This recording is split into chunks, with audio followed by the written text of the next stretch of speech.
Welcome to Your Music Saved Us, where two friends blast ourselves into the past to relive and recontextualize the alternative Christian music we grew up listening to in the 1990s.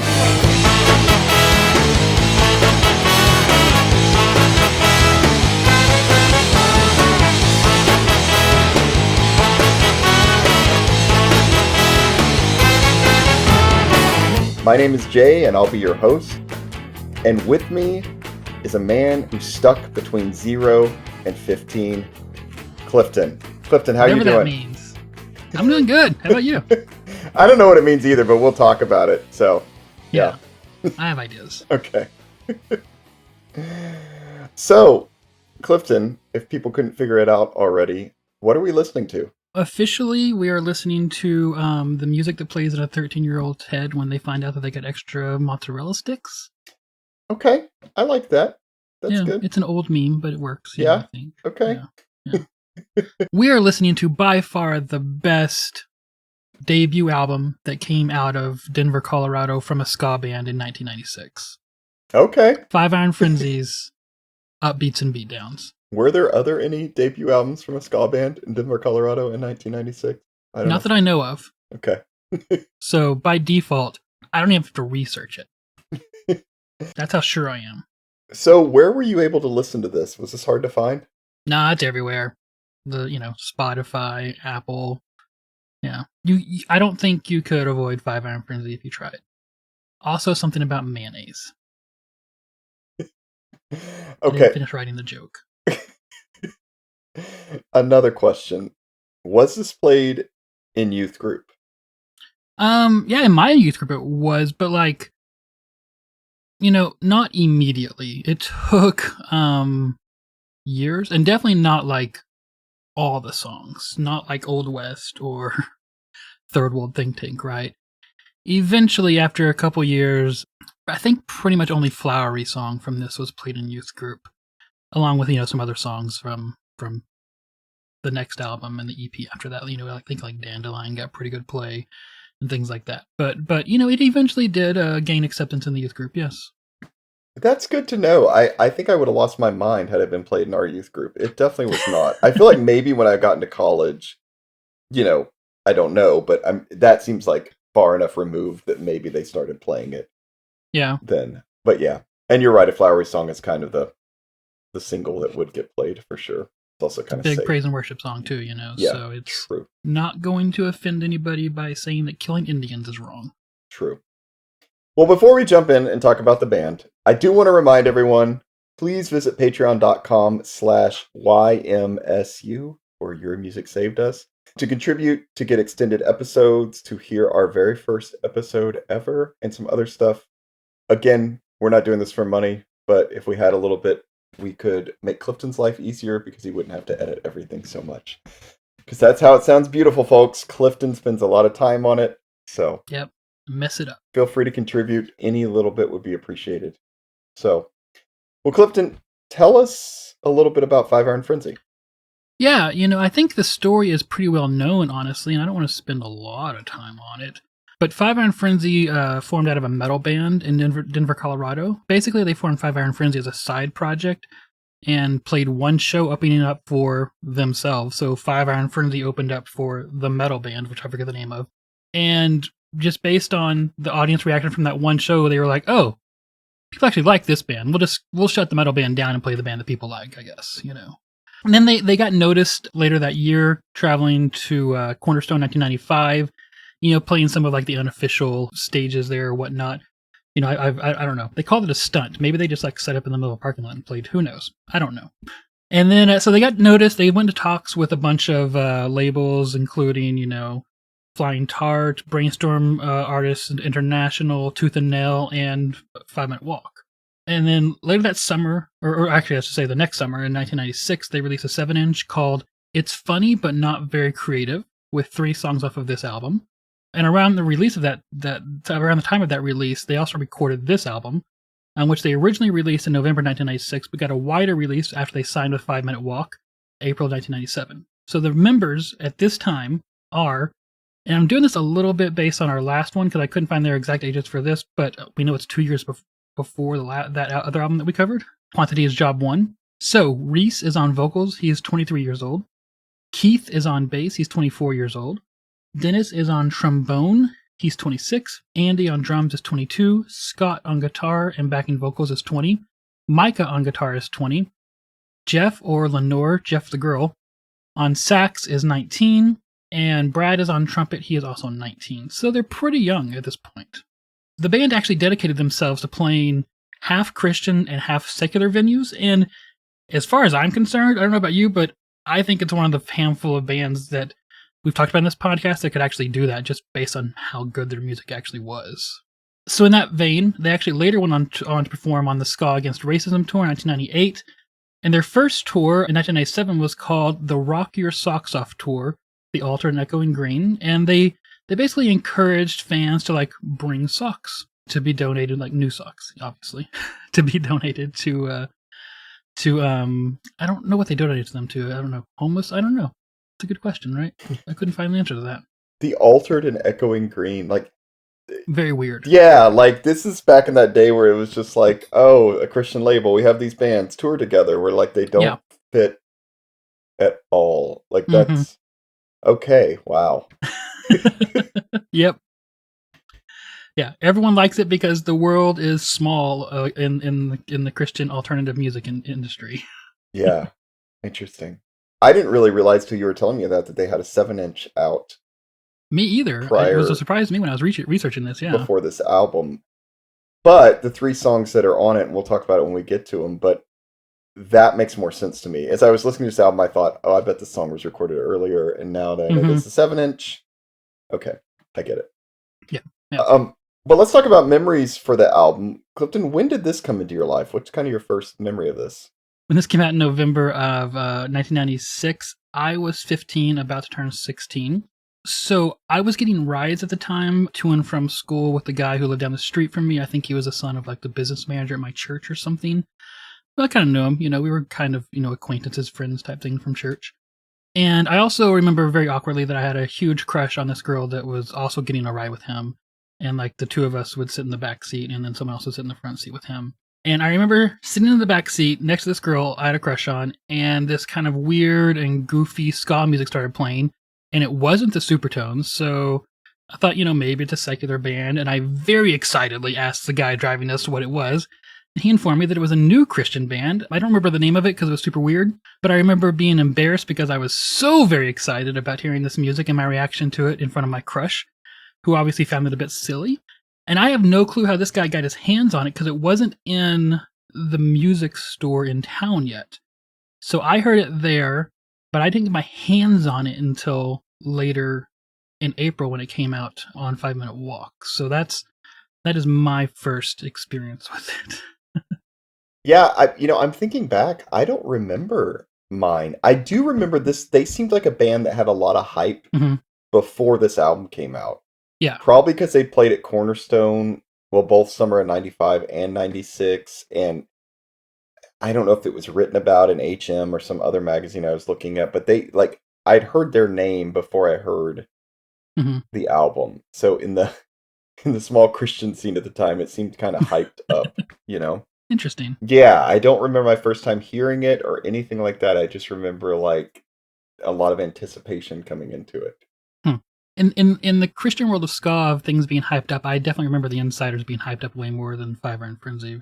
And maybe that's just because I weirdly found them from that friend or acquaintance of mine who had gotten it early, before the kind of national distribution release of the album. Yeah. I don't know which was first, Insiders or Five Iron Frenzy. Actually, like... Five Iron Frenzy.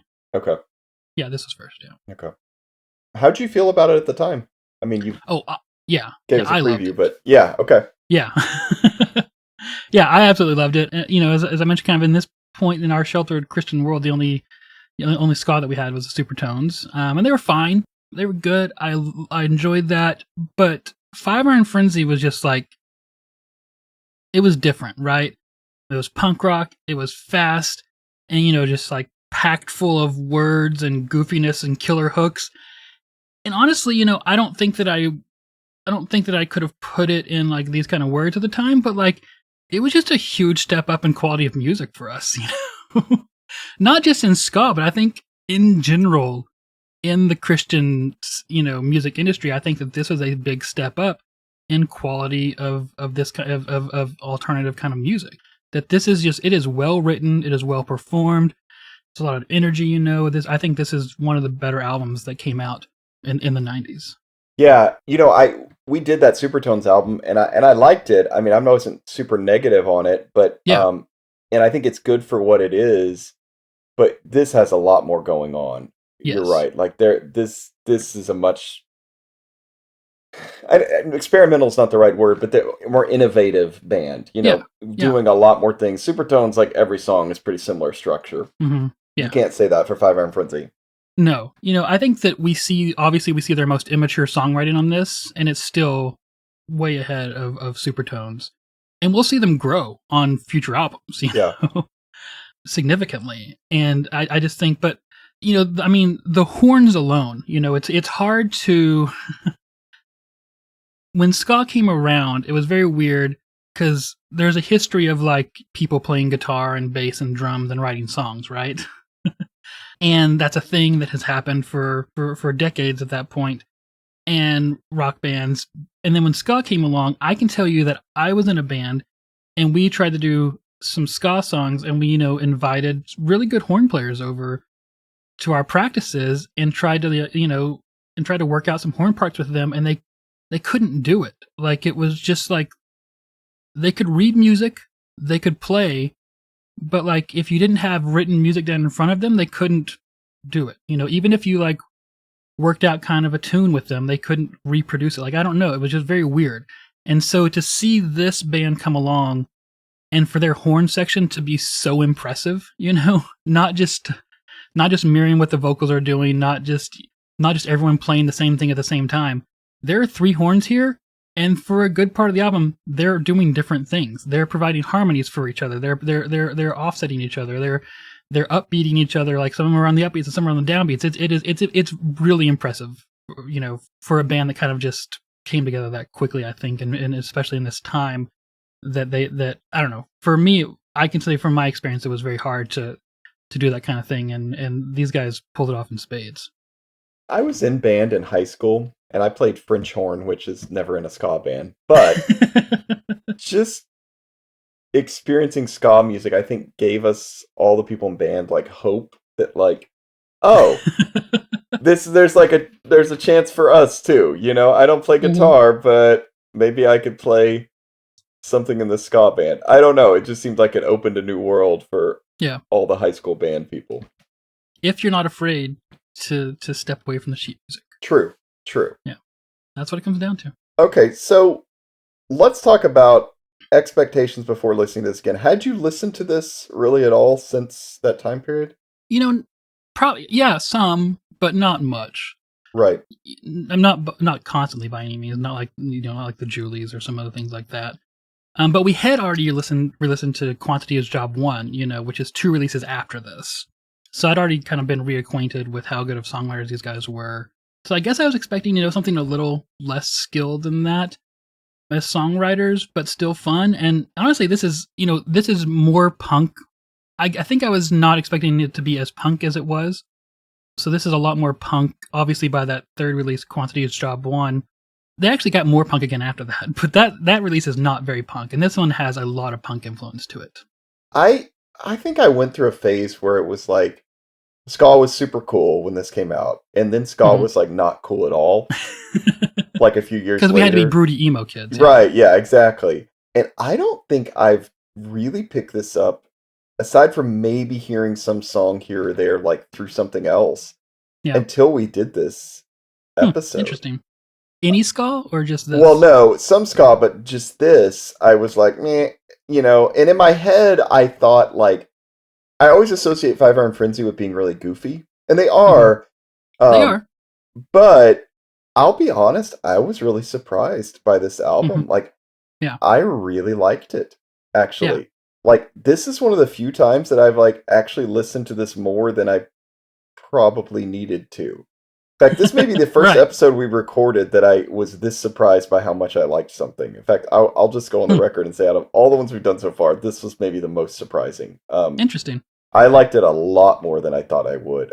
It was also way less silly than I thought it Yeah, was. I think right. maybe Because you maybe think they of get sillier on their later releases, and maybe that's what I'm kind of like. Because that Quantity's Job 1, they're sillier on that than they are yeah, on and the this. next and the next album has that song about the comb that gets thrown out the car and that kind of stuff, Right. and Sucker Punch. The next album is a little more silly, but Five Iron Frenzy is kind of like MASH, kind of like the later years of MASH, where like when they're serious, and when they're silly, but they're always kind of fun, I don't know. That's funny. Yeah. Five Heart Frenzy, like MASH. Well, did you have any memories associated with this when you started listening to it? Yeah, just kind of like vague memories of like trying to skink with my friends in my friend's living room. Yeah. Me too, That's except really it it, was yeah. not a living room, it was a parking lot outside a church. Somebody was playing it in their car. So yeah, Nice. same type of thing. Any other thoughts before we kind of jump in? On the Take Time to Listen Facebook group, which is kind of like a 5 minute walk Facebook group, Masaki, who is the guy who produced most of the 5 minute walk albums, and he produced all of the early Five Iron Frenzy albums.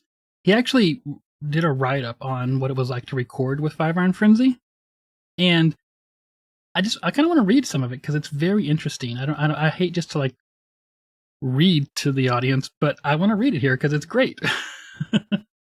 He says, recording with Five Iron Frenzy was a pleasure. They are a diverse range of personalities for each of them, and their personalities would contribute to their longevity. Their incredible continuing legacy is a great display of the right people being together. The biggest challenges of recording their album was the brutal schedule touring bands had at that time. Writing songs on the road is extremely difficult, so they would show up to the studio with shells of songs, and they would get written in the studio. But here's a typical outline of the process. Rehearsal studio for a few days, critique and bang out arrangements, go back into drawing board, come back, rehearse again, Reese holed up in a room writing lyrics. So then he goes through kind of what it's like to record each of them. So they would do drums first. He says Andy would only want a click track and scratch guitar. So a click track is basically just a track going with like at a certain speed, And a scratch guitar is kind of a guitar that's played to that click track, but it's going to be replaced later. It's not the final guitar track. So he said oftentimes muting the scratch guitar and just tracking to click. He's very disciplined and would work extremely hard to get the take just right. He always pushed for excellence, which was a pleasure for me to work with. On bass, if you've ever met Keith, you would know that he was one of the most laid-back guys ever. He could do take after take and never get frustrated. He learned songs by pattern, which was really interesting to me. Guitar, typically Scott would track next. Scott has always been extremely invested in the music. He's very particular, but can also execute his vision. He would bring tension that would cause everyone to push harder. I really liked working with him as he always bounced ideas back and forth, and he would never want to settle for anything less than excellence. I'm going to skip a few things here and then talking about horns. He says, I think we recorded the first two albums with the horns playing together. It was organic and also a bit adolescent. Trying to get three people to play perfect tracks at the same time was challenging. Dennis would hole up with the horn section and run rehearsals and write while the others recorded. Dennis was the section leader and was always looking to make the horn lines clever and musical.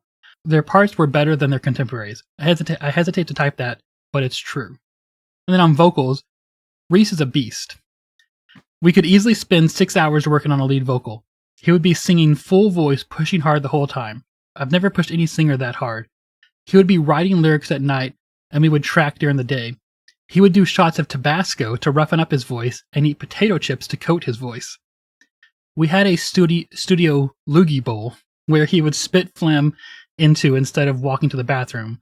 I can remember. I can't remember which record, but we let the loogie bowl go until it had mold and a couple of flies trapped in it.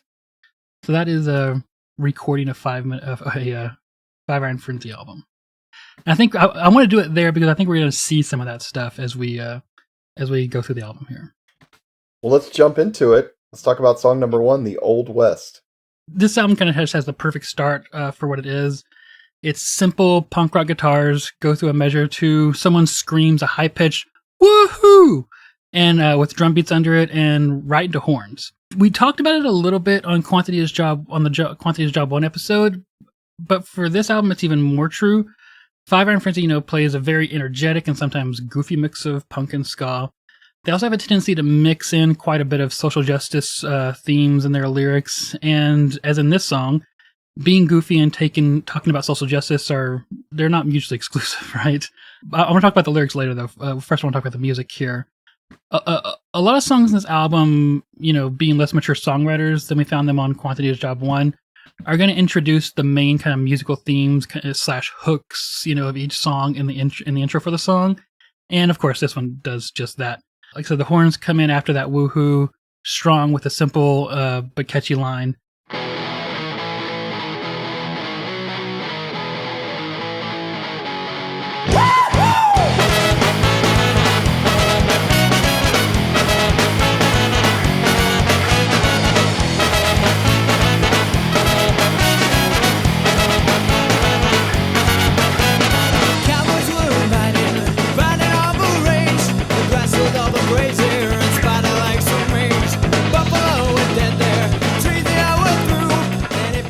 So you can see there, we just get really energetic, really fast. We're going pretty fast here. The horns are fun and they're full and they're in your face. Their ska guitar sound is a very crisp. On most of the songs, there's a couple of songs where the ska guitar sound is different. I'll talk about that later. But it's a very crisp, clean guitar that has a lot of kind of pick scraping and left hand muting in it. And then we get right into the lyrics here, and right now I'm going to tell you what I heard the lyrics as a kid, right? Okay. So the first part of the verse comes in with something like, cowboys really mind you, and then I couldn't really, get anything from it. But the last line of the first verse is going to really grab your attention because it says, if they saw some Indians, they would kill them too. Indians obviously referring to Indians. And so immediately that this is something different than the other Christian music we listened to at the time, right? That's not something you would ever hear anyone say. And not just different than the Christian music, it was different than anything, you would never hear a line like that at church or school or really anywhere where we grew up, I don't think. Right. And if that wasn't in your face enough, we actually get backing vocals that repeat, kill them too, they'd kill them too. It's fun. Then we kind of explode into a chorus here of horns blasting in the background, re-singing. Once again, to my ears, the lyrics are different than this, but this is what I always heard. What's the question? Can we trust? Is it right to kill and steal? We can almost justify anything we feel. Climbing up that ladder, more brownie points for me. Work my way to Jesus. Just you wait and see. So this is, for me, the lyrics to this song are hitting pretty hard immediately, right? Right. And then, I'm going to do this for a lot of songs, but I'm not going to talk about a lot of the music here because even though it's good and it's fun, it's not like a lot to write home about, So, but I am going to pick out some fun times, and there's kind of a bridge / fades into a third verse thing on this song that for me has really fun drums on it. The kind of distorted guitars kind of slip out, and the other guitar, the ska guitar, is kind of less loud, and you can really feel just kind of like the bounciness of the drums here. I want to listen to that.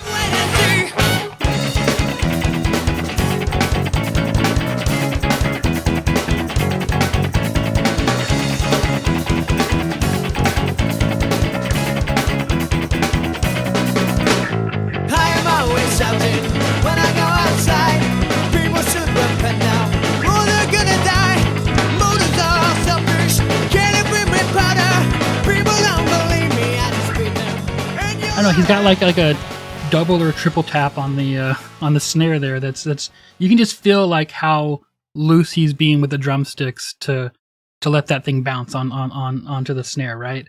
If you don't play drums, if you imagine playing drums as someone holding a drumstick tight and whacking a drum, you're imagining playing drums wrong. That's not how you play drums.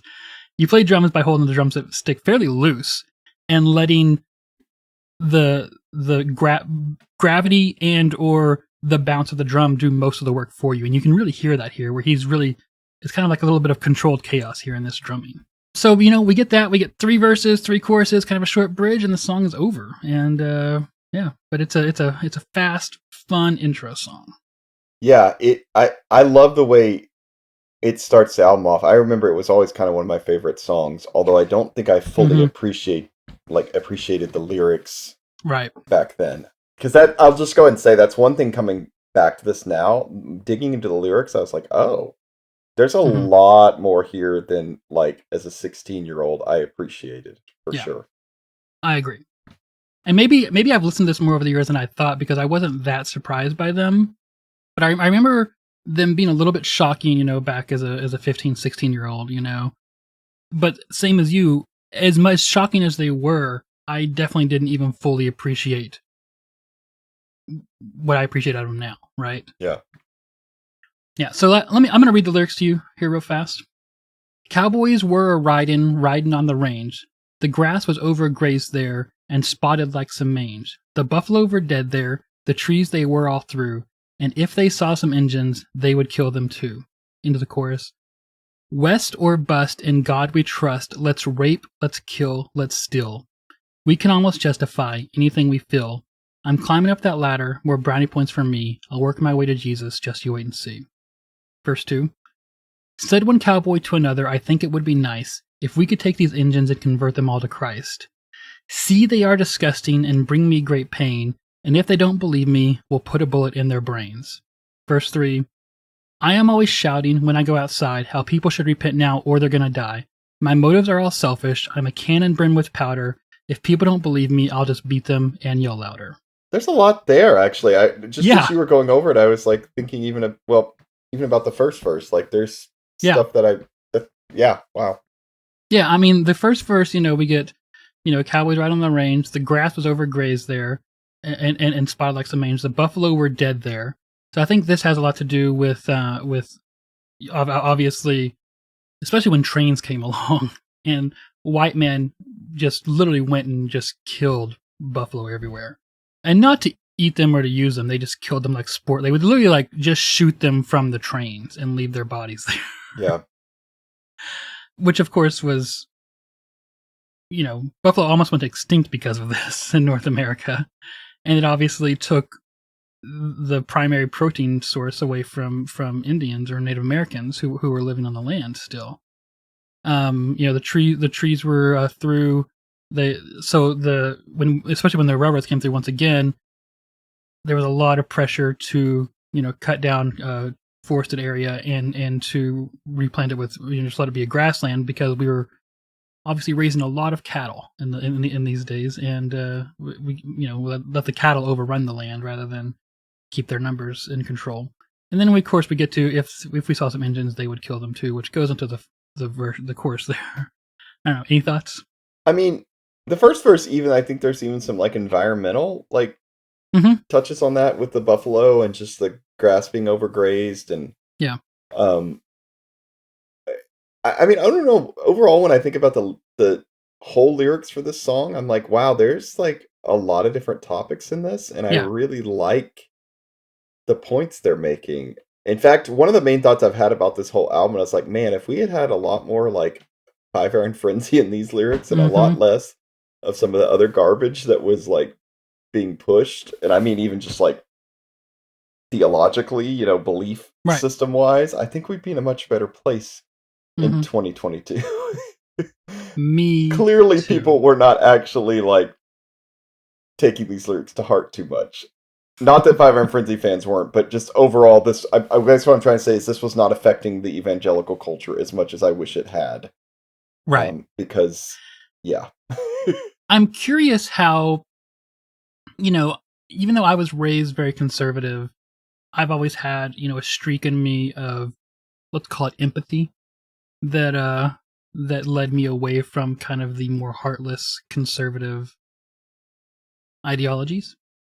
And so even when I first heard this, even though like I said it was shocking, it didn't offend me.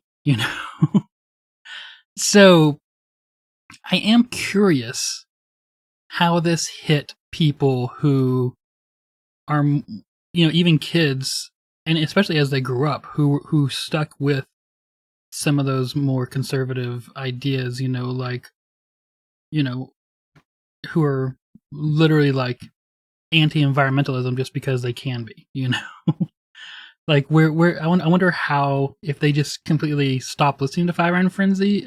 I'm very curious how that went. Well, Because I can tell you. Go ahead. no, I was saying I think they did a good job. I've noticed this in my own life when you how do I say this? When you don't talk directly about something, sometimes it's Hmm. easier for people to grasp. So the fact that they're talking about like manifest destiny and the late 19th century type Yeah. things in America versus like modern day politics, like you can kind of get away with more and people aren't as offended because they're not triggered as much about by something. Like they're not it doesn't feel directly like you're pointing fingers at them. And so they can kind of look at it a little more objectively. And so I think that's Interesting. that's kind of maybe how this is coming across is like, oh yeah, those guys really were bad, blah blah blah. And I think and unfortunately, that may be part of the problem is people miss some of the application for today of like, oh yeah, that some of this stuff is not Hmm. that different. I mean, I thought a lot about in these lyrics, like, I guess it's, I guess it's the third verse when I know it'd be the second verse because we had the chorus, but he said, said one cowboy to another, I think it would be nice if we could take all these engines and convert them all to Christ. But then he says, see, they're all disgusting me and bringing me great pain. I just thought about like mission trips that we went Hmm. on and even like foreign mission trips and how like honestly, to be really honest, I'm really troubled thinking back on a lot of the mission trips I went on because like Yeah. the people that we talked to were not really treated as people. They were more Hmm. treated as like projects, Right. and it wasn't about getting to know them as much as it was like just getting to know them enough to kind of give them this message of Jesus and hopefully get them Hmm. saved. And that line They were. about they're all disgusting and bringing me great pain, like Mhm. that's not completely off, right? Like, Yeah. and again, I think that factors in. You go to these people that you don't necessarily feel close to and you don't necessarily want to spend a lot of time with, except for the fact that, like, oh yeah, I've got to minister them and make them better and make them more Hmm. like me. And more like me, by the way, is not just belief system, but it would, you want them to kind of, it's bigger than just confessing Christ or whatever. Like, it's, Right. behaving and Yeah. acting like me. Yeah. I agree with that. And I kind of, in my notes here, I kind of talk about that in combination with this song and an anthem under when we talk about anthem. So I want to come back to that here later. Yeah. Um, but I have a hard time imagining that there's people out there that like are fans of this album and like the lyrics and also think to themselves like, man, society went downhill. We couldn't say the N word anymore. Mm. Like, Yeah, you're are there? probably right. I don't think anybody that extreme probably is into this. I hope not. Right. Okay. Okay. I hope so. I mean, from my experience I'm only a member of one Five Iron Frenzy group on Facebook, which is a group where everyone hates Five Iron Frenzy on pretend wise, Hmm. and it's pretty left leaning. know. Right. So yeah, I haven't yet met or come across a Five Iron Frenzy fan that was more right leaning, I should say. If you exist out there, I would love to talk to you, by the way, and understand where you're coming from. One one more thing, just while I was just on these lyrics, just for this one, I was thinking about.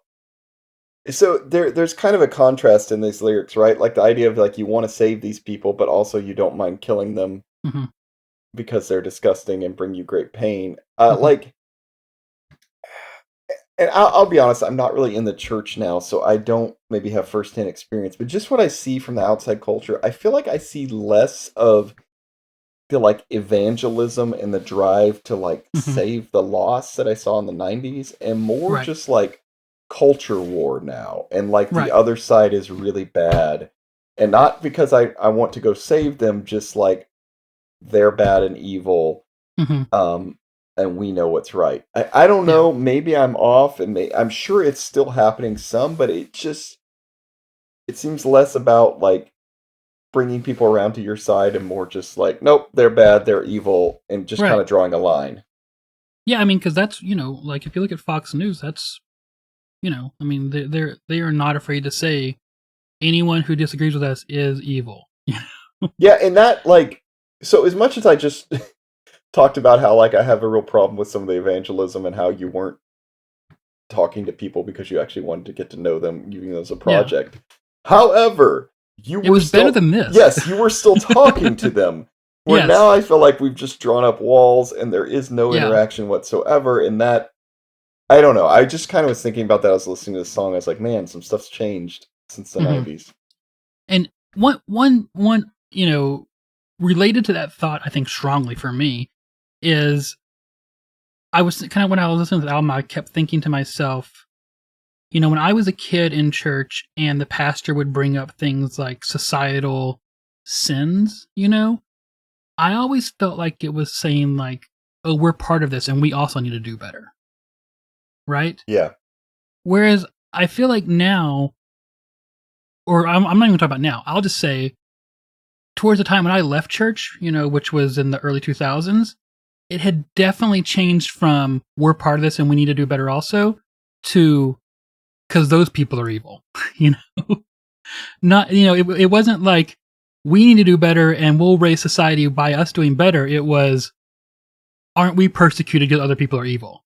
Yeah. Yeah. Yeah, And that, look at all those gays. Look at all those people getting abortions.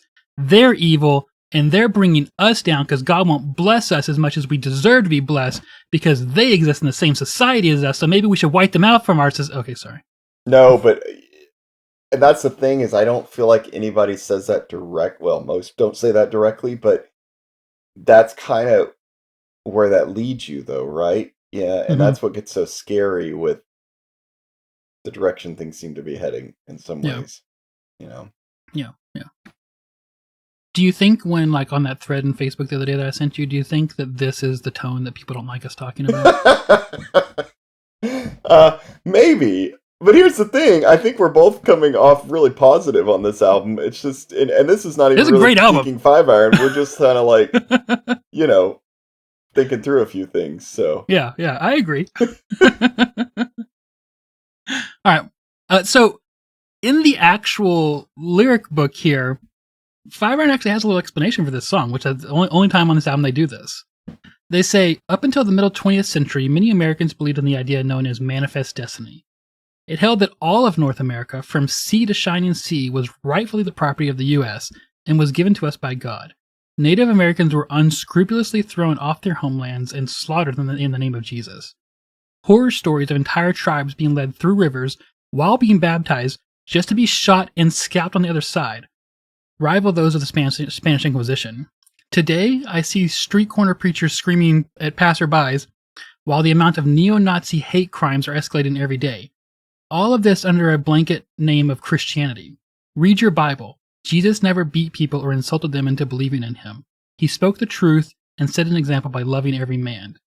We are called to follow his example. Remember the massacre at Sand Creek and Meeker. Those who forget the past are doomed to repeat it. So this is back in 1996, and Five Iron Frenzy is talking about the amount of neo-Nazi hate crimes are escalating every day. yeah. Oh my gosh. Like, this is just as relevant, if not much more so, today. Yes, we are recording this a couple days after an 18-year-old white guy drove 3.5 hours from Pennsylvania in a small town that has almost no black people in it to a town that's mostly black people just so he could fucking execute black people. Right. Yeah. All right. Let's go on to the next song. There's plenty more time to talk about this kind of stuff as we go. All right. So take us to where 0 meets 15, song number 2. Right. Yes. So, okay. Remember when we were talking about Quantity is Job 1, you brought up that Reese sometimes had this voice thing that you don't like? Yeah. I think that we see a really nascent version of that here. When ska is being played, he kind of has this almost like Tom Jones singing, kind of like from the back of his throat, like, Yeah. I can't think of any lyrics here. Let me scroll down and see some lyrics here. My car broke down in Arizona, have to ride the bus again. Kind of that thing from the back of his throat, you know? Right. And then when punk is being played, he goes to a more high-pitched nasally with just a little bit of lisp to it. Let me scroll down some more here and find some other weird, what does it matter anyway? 13 cents or all I own, right? Yeah. So he has these kind of two voices that he does, and it's not all the time, and it's not, exclusively to one or the other, but we kind of see this nascent thing coming here of that voice that I think you later hated. Yeah, and the more I listen to this, I appreciate his range. Yes. I don't love his vocals all the time. Like, it's just not really my style, but I really do like his range. Yeah, and he's just very dynamic too, right? Yeah. Which, a lot of the songs in here are musically, they're good, but it's Reese's vocals that make them great. Right. Just because he's so dynamic and he's so just kind of putting so much heart into it. Anyways, yeah. So we do see that on this song, by the way. That's why I bring it up. This is also one of my favorite songs on the album, but it's really curious. Within the first 4 songs on the album, which except for one exception are the most played songs on the album on Spotify, this is ranked 3rd. So it's not that listened to of a song on Spotify, at least. And I don't know. It's just, I guess I should ask right now, what were your favorite songs as you were listening to this? Yeah, this was one of them now. Okay. I remember this one from before too, but I really liked it even more now. Yeah, I agree. Yeah. And I always thought of this like it should have been one of the singles on the album. Yeah. Yeah. In fact, I would not, just side note, we'll get to it when we talk about Flowery Song, but yeah, that's one of my least favorite, probably. Really? Yeah, I would pick a lot of these over that. Interesting. Okay. I still like that song, but I can I also think it's different than the rest of the album, right? So anyways, we'll get to it when we get there. So there's this really like steady state rhythm on the verses on this song. The music like has this really definite beat, and Reese's vocals have a very like, they're kind of a different beat, but they work really well together. And I'm gonna play a little bit of the verse here, and we actually get this on a lot of songs throughout here, where a lot of ska bands, especially when we listen to the Supertones album, if you'll remember, they just like dropped out the horns during a verse, right? Right. But what we're gonna hear here is actually that there's still a horn here in the background of the verse that's kind of doing this like burp, burp, kind of like at chord changes, right?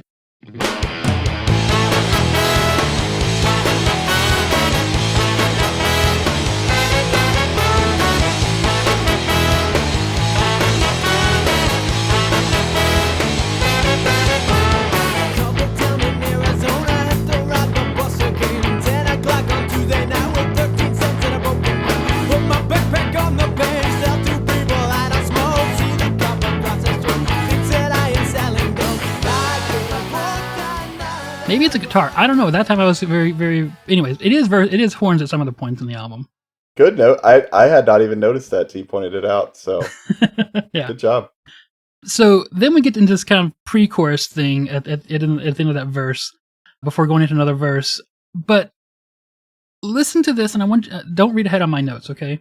Okay. Listen to this and let me know if anything strange jumps out at you for a ska band.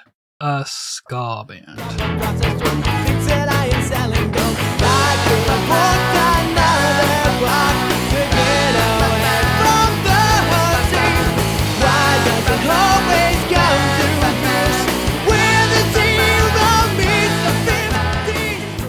You mean the background vocals? Yeah. So this is a ska band that has horns in its arsenal, but instead of bringing those horns in for a lot of that little pre-chorus thing there, they use, and I want to stop there. And a horn is a very vocal instrument, right? It's like, it's similar to the human voice and how it makes sound. It's not like a guitar, or something like that. Yeah, you could have played that on horns easily. That right. Like, bah, bah, bah, yeah. Right. But instead of using horns here, they have a very complicated scheme of backing vocals. It's an interesting choice, and it's a choice for them, right? They chose not to have horns there. I enjoy it, but it was an interesting choice there as far as I was concerned. And that part right there where we get to the where where the 0 meets the 15 part, Reese brings very, like, you can tell that this is a personal experience for him, right? He brings a lot of emotion to this and a lot of conviction to this. And especially when we get to the end of the chorus here, I'm gonna play this right here, where he says, "How could I have saved the world on cup of soup and student loans?"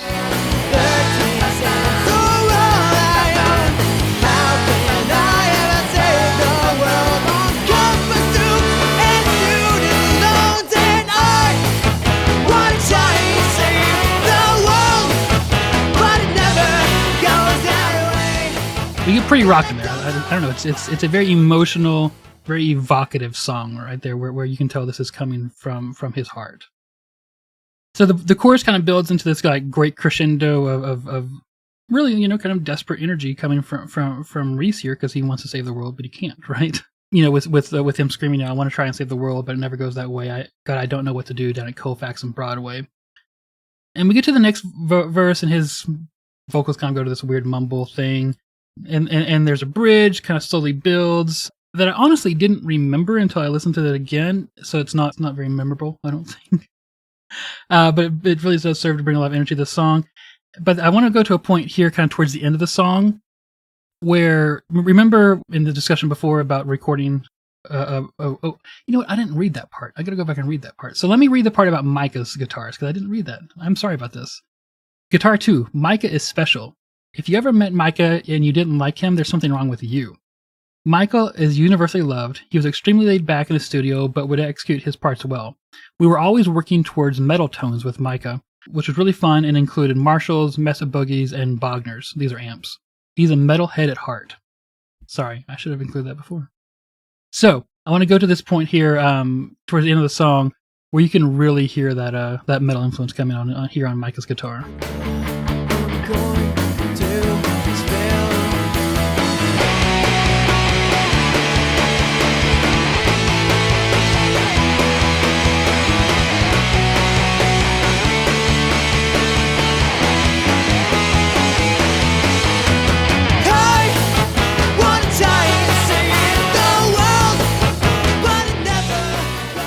It is shred-worthy guitar tone right there. You want to get in the lyrics here? Yeah, let's do it. This is a bit longer, but I'm still going to read them, because I think this is a very important song. It's really it's Reese telling a story about something that happened to him. My car broke down on Arizona. Have to ride the bus again at 10 o'clock on a Tuesday night with 13 cents and a broken pen. I put my backpack on the bench. Tell 2 people I don't smoke. See the cop across the street. He thinks that I am smelling dope. Selling dope. I could have walked another block to get away from the scene. Why does it always come to this? Where zero meets 15? I assume. What's your guess on 0 meets 15 there? I don't know. I thought about something like block numbers or something, but interesting. Bus numbers maybe. But I was assuming bus lines. Yeah. And so I gave my 13 cents to the man who peed his pants. He passes out and falls on me. I watch my change fall from his hand. I see the lady next to me holds her baby, black and blue. The junky gutter punks keep asking where I got my new tattoo. What does it matter anyway? 13 cents are all I own. How can I ever save the world on cup of soup and student loans? This is the chorus. I want to try to save the world, but it never goes that way. God, I don't know what to do down at Colfax and Broadway. Verse 3. Now the man with no shoes on says I don't know how to play. He says I fumble all the time. He thinks that I am John Elway. I put my face down in my hands. Water wells inside my eyes. What do I have to give them? Does it matter if I try? I can't stand to see you suffer. I try to intellectualize. A formula to end your pain. It doesn't work. God knows I've tried. And goes back into the chorus there. And then it ends with this bridge. Sometimes my cup is overfilled. Sometimes I'm too afraid that I'm going to spill. It's a pretty heartbreaking song. Though, I really like this song lyrically because as much as I will shit on like a lot of the Christian beliefs I grew up with and a lot of those experiences, this to me seems really pure and genuine. And this is something I still remember the feeling of. I mean, even today, just maybe not as religiously, but like that sense of like wanting to make the world better and just not knowing what to do and confronted with these obstacles that are much bigger than you yourself can even overcome. Right. And that frustration and kind of that heartbreak with that. Like, this is very relatable and very honest. And yeah, I really like these lyrics. Yeah, me too. Yeah, it's heartbreaking, and it's. I mean, I felt this a ton, and you kind of feel it every day when you walk around a big city or something like that, or even in even in the small town I grew up in, going to work every day, I had to drive by, you know, people experiencing homelessness, walking around the blocks and stuff like that, Yeah. and it always and it still breaks my heart, and anyways, yeah. So what what do you think is the message of this song besides telling the story? I mean, without thinking about it too much, the sense I got is just like, man, I want to save the world. I want to make a Hmm. difference, but I really don't know how. Okay, so maybe it's a cry to God, like, can we please make things better? But it's not working. Like when I try, it's not. Um, yeah, maybe. Okay. Okay. I like that because I'll tell you the the meaning that I don't want to take from this is an experience that I had when I was a kid, and talking to my dad about this kind of one time, about what can, so Jay, I don't know about you, but the church that you grew up in was Southern Baptist, right? Right. Yeah. Did you guys do anything for homeless people? Ooh.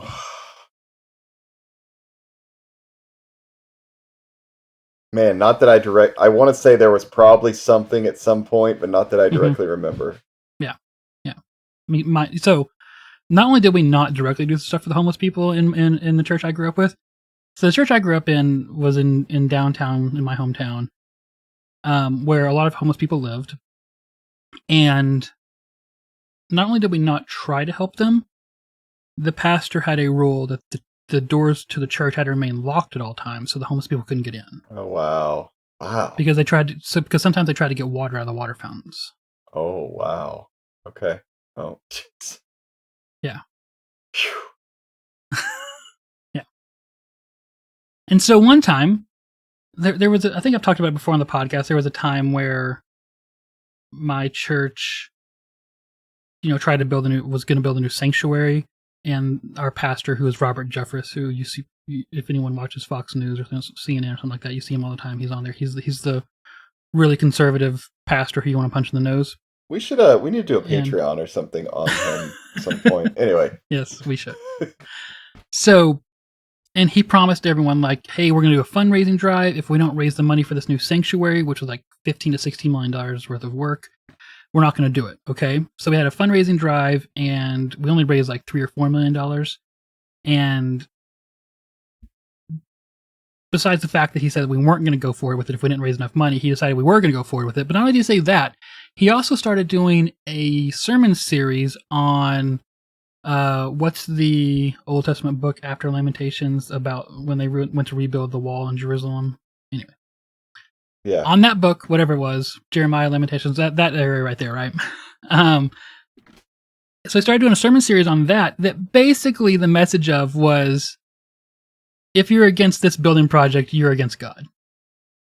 So my dad and I would literally, like, several nights a week, we would just go visit different people, like different grown ass men who were like deacons and stuff, and talk to them about how they felt in this situation.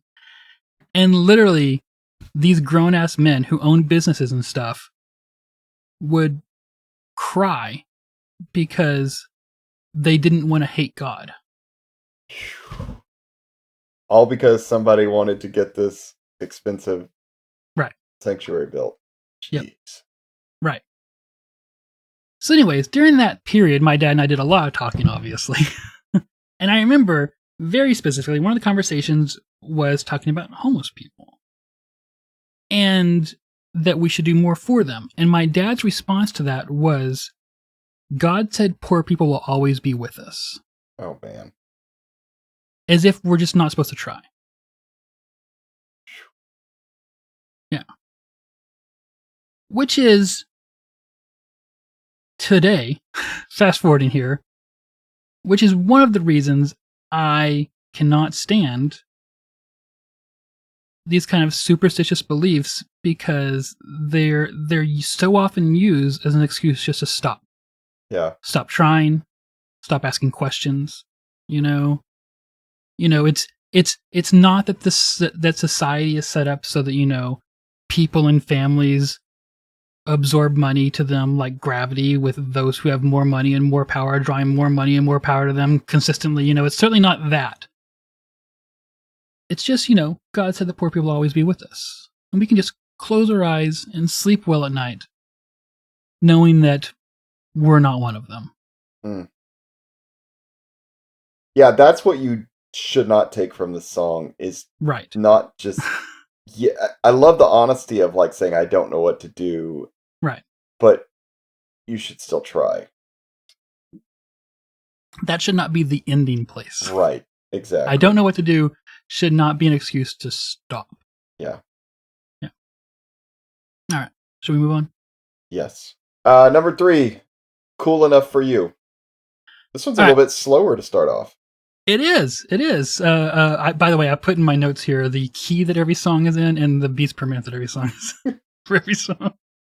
This is one of the slower songs on the album, and it kind of opens with some horns that kind of almost have like a Mediterranean flair to them, I think. Let me play it here for you. Tell me what you think, Jay.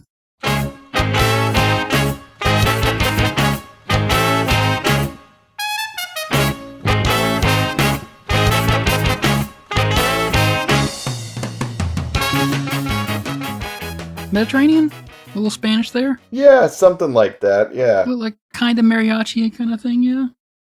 I don't know, maybe it's just the key, it's a minor key. The other 2 songs that we've done so far have been in major keys. Yeah, and that's actually something we actually once saw again show up on Quantity's Job 1, kind of that kind of Mediterranean flair, mariachi type thing on some of the drums. But this is another song where we get that kind of burp thing going between the chords with the horns. I'm not going to say this is one of the best songs on the album. It's not one of the best songs on the album. But there's also not a bad song on this album, right? I don't think. Right. Musically, the verse just kind of flows right into the chorus with the horns kind of making a small change as it goes into the chorus. But what really brings this song to life, as we kind of already discussed, is just Reese's super dynamic vocals, I think. So I want to listen to a little bit of that here in the first verse.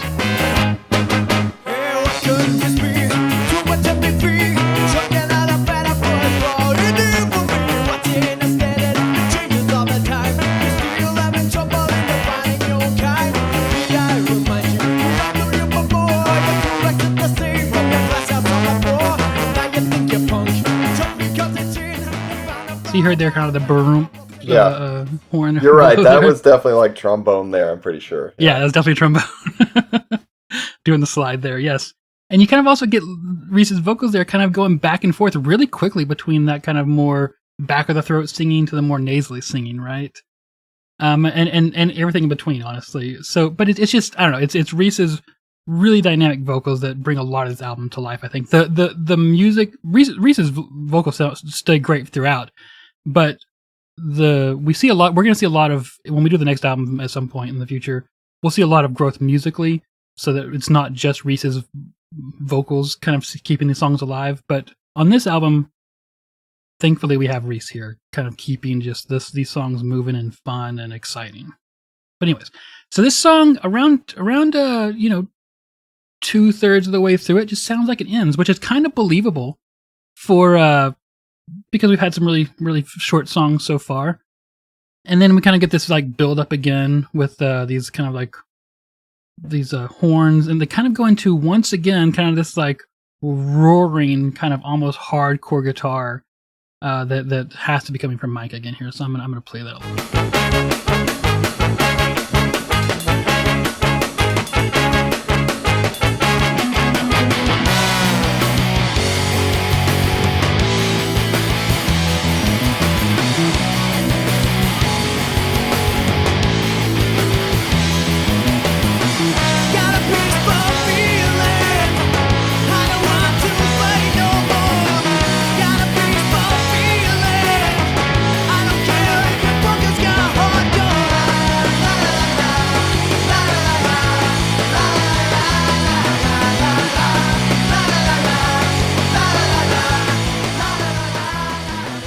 And we kind of go in there to those kind of silly la-la-las. And we also have, behind that really hardcore song guitar of Micah's, most bands would have been fit just to do that. But, Five Iron Frenzy is going to bring in some of these really melodic, kind of this great horn track that would have been great on its own, Anyways, they're always adding a little extra here for us. And I think that's what Five Iron Frenzy is great at. All right, you want to jump into the lyrics? Let's do it. All right, these are fun ones. You ready for this? I'll Yes. read them here. What could this be? Too much MTV. Chalk another fad up for its all too infamy.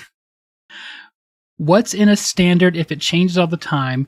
You're still having trouble in defining your own kind. Need I remind you, we all knew you before. You threw the rocks at the stage from your glass house on the floor. Now I think you're punk just because it's in. You found a foul mouth and a couple safety pins. Sorry, that's funny. Got a peaceful... This is in the chorus here. Got a peaceful feeling. I don't want to fight no more. Got a peaceful feeling. I don't care if you're punk or ska or hardcore. Enough for you. It's sad but true. You can call us names till your face turns blue. Our assurance comes from God. It's nothing new. We'll never care because we're never cool enough for you. That smug look on your face... This is the second verse. That smug look on your face. Your nose up in the air. Your patches say you're open-minded, but still you couldn't bear. Some punk thrown in with ska. You said it couldn't work. Well, you can take your Vespa home because ska made you a jerk. The purist turns a deaf ear. He's such an intellect. Does he think his censorship is gaining our respect? The raising of a fist, like a trigger of a gun. Stop and see we're all alike, and we can dance as one. I mean, I think you hear this type of song sometimes with other, even like punk or ska bands occasionally. Mm-hmm. But I get the sense of being like, especially like more of a Christian band in this scene. I'm sure this was something they had to think about a lot. And I was thinking maybe it came from, being a hardcore band that then switched to, right, when they found that people liked the actual other one. Oh, good point. It wasn't just that people liked, the Five Iron Frenzy more than the metal band. They themselves actually also enjoyed playing that more than they enjoyed playing metal. So maybe they took some shit for switching up the band, so maybe that's what the song is about. But it's we get this kind of song from a lot of these bands saying, we'll never be good enough for you. We'll and this reminds me kind of even of kind of what Five Iron Frenzy got famous for later, which was getting screamed at, shut up and play, Right. Anyways, I don't think there's a lot to say there. It's just it's a fun little song about, the same thing that a bunch of punk bands sing about. I appreciated the style change with the song more than I did when I was 16. I think at 16 I was like, oh god, it slowed down. But I like that they were doing something different here now. Yes, I agree. All right, shall we move on? Yeah, let's talk about Anthem. I really liked this one. Yeah, me too. This is once again going to touch on some pretty touchy ideas if you are more right-leaning, I think. We're losing listeners, Clifton. Come on, man. I know. We're bad at this. We got no listeners left. So this is the first song on the album that starts in straight away with vocals. And on the first verse, we get these lyrics, voices raised to sing the praise of their hollow country. Once again gives us a hint that this is going to be another kind of like social justice-y kind of song, right? So it's a good song. But I don't want to talk about it musically because we got to get through a lot more here, and we're already like we're not even halfway through. We're a third of the way through. Yeah, we're a quarter of the way through. We got to keep moving. Okay, let's talk about lyrics here. Ready? I'm going to read them first. A nation stands with heart in hand to sing their anthem proudly. Voices raised to sing their praise of their hollow country. All this talk of freedom and some talk of liberty. From your plastic podium, you try and convince me. But I can't fall anymore for some silver-tongued song. Your freedom isn't free, so let me say what freedom means to... And that kind of just cuts off there. Next verse. I can't see red, white, and blue waving in the air. I don't hear the bombs bursting, and I don't even care. I'm sorry for my lack of faith. I'm not the greatest patriot. If this is all there is to freedom, I don't want it. I can't fall anymore for some silver-tongued song. Your freedom isn't free, so let me say what freedom means to, and then once again it cuts off there. Pushing us a drug that you call freedom and democracy. promise us that selfishness is the means of happiness. I burned that bridge so long ago that I can hardly see anything but solace in what freedom means to me. I can't fall anymore for some silver-tongued song. Freedom isn't free, so let me say what freedom means to me. It cannot mean to serve others, that doesn't mean a thing. It doesn't mean to give the license to seek ourselves in anything. That would be slavery to ourselves. It isn't free. Jesus Christ is the only thing that freedom means to me. It's a pretty Bernie song there. Yeah. Do you remember this one from back in the day? A little bit, but it definitely didn't hit me like it does now. Yeah. So, and again, this is another one that I'll just say, I wish there'd been a lot more of this over the past, 25 years than everything that we've experienced. Yeah. Because this, I mean, I feel like the evangelical church has gone the other way, right? They've just dove into this patriotic Christianity garbage instead of taking a step back and thinking about it. That line about promise us that selfishness is the means for happiness.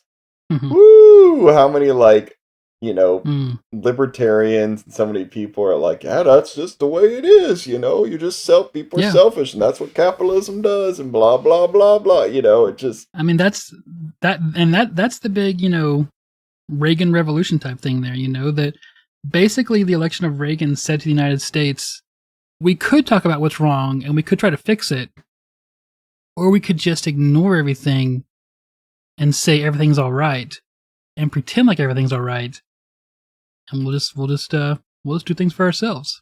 That was the Reagan Revolution. Yeah, and and for me, and I think we've talked about this before on the podcast, but for me, the first time that really hit me close to home, or at least not like close to home, but like close to my heart, was watching the United States, invade Iraq with George Bush's, I don't know, whatever he called his reign of terror, fire from the night, whatever.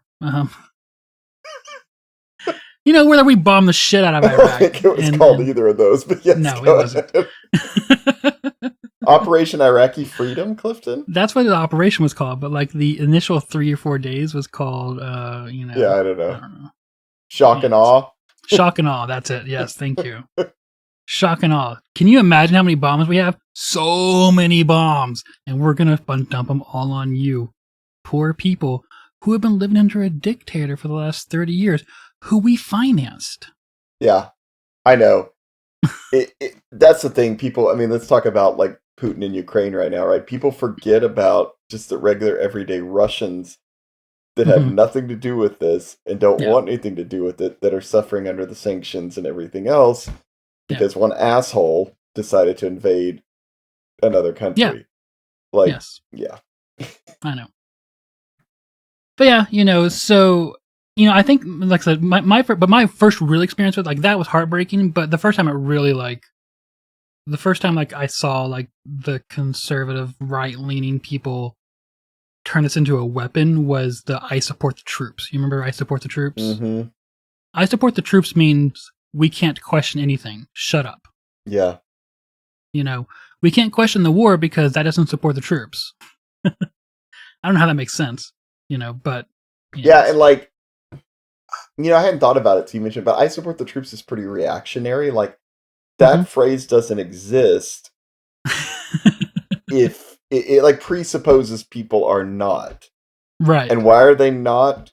Maybe because they're thinking that, the reason for the war is bogus and which is not supporting the troops, it's not supporting the war. Right, exactly. But then they falsely equated supporting the troops with supporting the war. Yeah. As if not supporting the troops going in and getting themselves killed in a poorly planned, poorly thought out war for no reason is somehow supporting the troops. Right. Yeah. Yeah. I don't know. So at the time I heard this song, but even more than Old West, this didn't sink in, right? Right, for sure. This took years to sink in, probably the next 6 to 8 years for this song to really start sinking in for me. And probably like a lot of people who grew up listening to this album, and hopefully a lot of our listeners, and maybe probably even you, Jay, I was raised to be proud of our nation. Yeah. Of kind of like the unparalleled freedoms and opportunity found in the United States, our long history of standing up for freedom and liberty, right? Right. So, of course, as I grew older and actually saw the world for myself, that's not what I found. Sure, there's freedom and opportunity for some people, people like me, white, male, Christian. But you go to college, you start meeting some people who aren't from our country, right? Right. You talk to them. Or, like you and I did, Jay, you leave the country and live somewhere else, and you start talking to those people. And all of a sudden, that very narrow demographic that this freedom and opportunity thing stands for, I guess you start to see that it's just a very narrow demographic, right? It doesn't hold true beyond that demographic. And so for me, that's when it really took hold. Like as I was going through college, as I was working after that, as I was meeting people after that, as we moved, Jay and I moved to Prague. Found that the United States, the United States was founded on some truly revolutionary and high ideals of freedom, but in my opinion, it's never lived up to them. And a lot of the comfort and opportunity that us white male Christians grow up in and grow into is built on the backs of other people who have never had access to that freedom and opportunity. Yeah. So all those songs I grew up singing, My Country, 'Tis of Thee, God Bless America, the Star Spangled Banner, they grew hollow for me. But here's the thing. They don't have to. We could just stop being stingy with our freedom and opportunity. Yeah. But for some reason, that's become a very political thing to say. To say things like, why can't all people get married no matter who they love? For some reason, that's controversial. Right. To say things like, maybe we shouldn't arrest and imprison people of color at 10 times the rate of white people and use them as literal slave labor, for some reason that's controversial. I don't know. Yeah.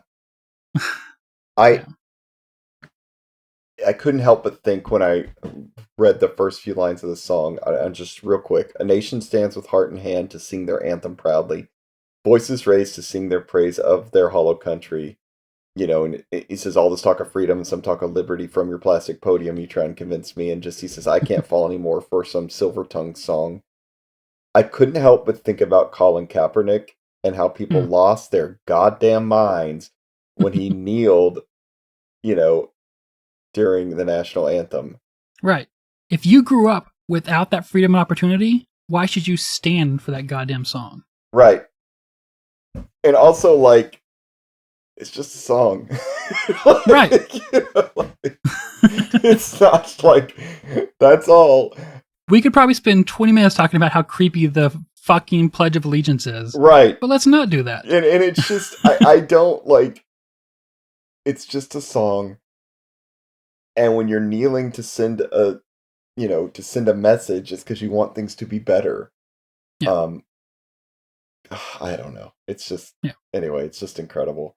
Wow, I swear to God, I wish that this would have could have drilled this into people's heads for the past 25 years and not all the other stuff that not Toby Keith put a boot in their ass, that's the American way or whatever. I feel like Christians went that direction instead of this direction. Yeah. And it's almost impossible to express to Five Iron Frenzy how grateful I am for them being the one band. The only band in the entire evangelical Christian music scene that had any empathy. Well, let me throw this in because it feels fitting for now. And I sent you this, but I didn't see it in your notes. You might have put it in, but I found it. I did not read any of the interviews. Oh, well, okay, then perfect. I found this interview from Five Iron Frenzy that I guess was in '98 because this is on friendslikeyu.tripod.com. It's still up there for some reason. And it says this interview was done by Tom at the Ska Against Racism show in Pittsburgh with Jeff, the girl of Five Iron Frenzy. Lenore, yes. Yeah, and so the second question he says, what are your influences politically and obviously religious? And she says, well, we're all Christians, so we all aspire to be like Jesus Christ. But because of that doesn't mean we follow Rush Limbaugh. It does not mean we follow a so-called Christian right-wing conservative point of view. And matter of fact, most of us are liberals and Democrats. We all have different points of view and different things, but we are definitely trying to be as open-minded as possible in a lot of areas. We believe that Christ came in love and not to judge. And so it's just, even from the beginning, they were obviously, had a different perspective. And it must have been incredibly frustrating to be in this world, as evidenced by this guy's follow-up question, because he goes, okay, any libertarian/Republicans? And she responds, yeah. He's like, good, that makes me happy. Why would that that's interesting. Yeah. That makes me happy. So, this guy was really not even listening. It was more just like, but are there Republicans or libertarians in your band? And she's like, yeah, oh, okay, then it's fine. It's almost like, so, who do you guys gain influences from? We're mostly left. Shut up. Right. Anybody who agrees with me. Right. Is there one of those? Oh, okay, then it's fine. I just... Phew! Honestly, reading that, thinking about these lyrics, I can't believe this band has managed to stay together for so long. And I know that a couple of periods where they broke up, but they're still essentially together right now. They had that album that just came out, last year or the year before? Yeah. And it was still most of the original 8. They must have great chemistry together, because good God, going through this kind of stuff all the time, probably make you crazy, Yeah, I know, right? Yes. And even though we just talked about meeting different people, going to college and meeting different people, the different people I met in college were mostly foreigners who weren't Christians at all. Right. And I didn't meet a non-conservative Christian until a couple years after college. Right, and I hope everyone just heard what you said, because I grew up in Texas too, and that's completely true. And by the way, we went to a large public university, not a private Christian one. At that time, our university had over 45,000 students on campus. Yes. Yeah, and I didn't meet a non-conservative Christian until after college. Not to say that there probably weren't some there, but yeah, same thing. We did not meet one. And it broke my brain when I met one. Right. Me too. I'll never forget Clifton. I was in England. I think it was the summer before we moved. It was 2005, and I was just talking to somebody at a church thing about they could not process George Bush and the right wing, and I said, well, it's because of abortion. Everybody, he's pro-life, and they were just like, abortion? Oh my God, that is not a thing. Why does that matter? And I remember my brain just felt like it broke. It's what? No, it's what? Yeah, because my brain is like, well, how can you support abortion? That goes against the church. And they're like, well, no, it doesn't. I know, and just because in my brain, I was first thinking, well, how independently minded of you're going against the church. But then that's not what broke my brain. What broke my brain was, no, my church doesn't even agree that this is against biblical teaching, right?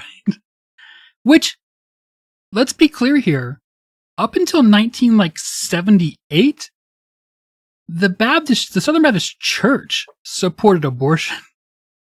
Yeah. For the 100 years before that, the Southern Baptist Church supported abortion rights. Yeah, Christianity Today came out in 69 or 70, with an issue about, abortion. It's not always been so clear cut. We'll put it that way. Right.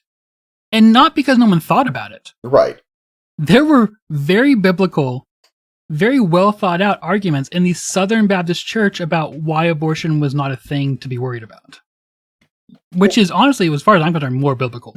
Well, my understanding, just real side note, then we got to get back on this. We're never going to finish. But, my understanding is in the Jewish tradition, they Mhm. believe life begins with the first breath.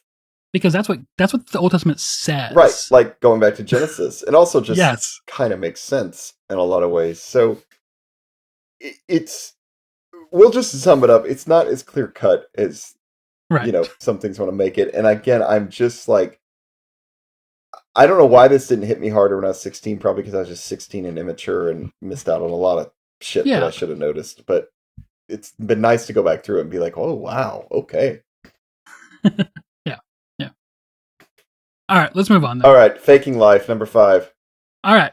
Can you guys realize that we're on number 5? We're 1/3 of the way through. Yeah, Okay, we need to move anyways. faster or skip some.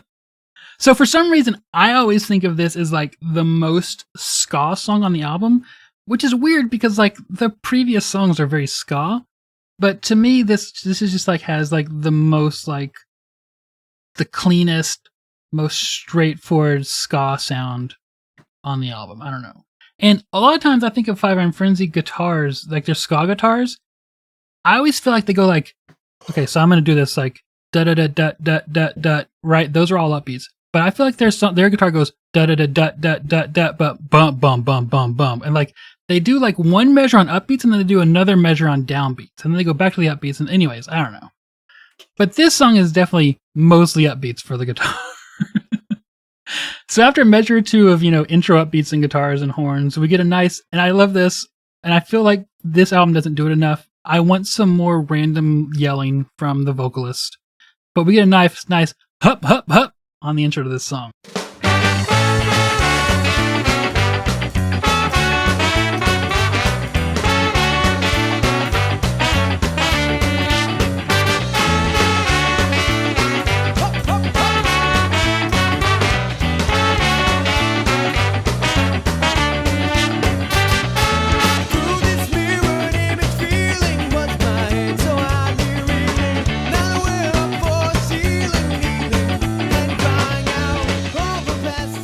This is kind of another weird change in the album. I want to introduce a rule here. When you're listening to Five Iron Frenzy, and suddenly the lyrics feel like they're written at a 12th grade reading level instead of a 7th grade reading level, that's because Lenore, or Jeff the Girl, wrote those lyrics. To be fair, though, to Reese, like, he does write some good lyrics, but you're right, they're pretty easy to understand. Which is actually a skill, too, yeah.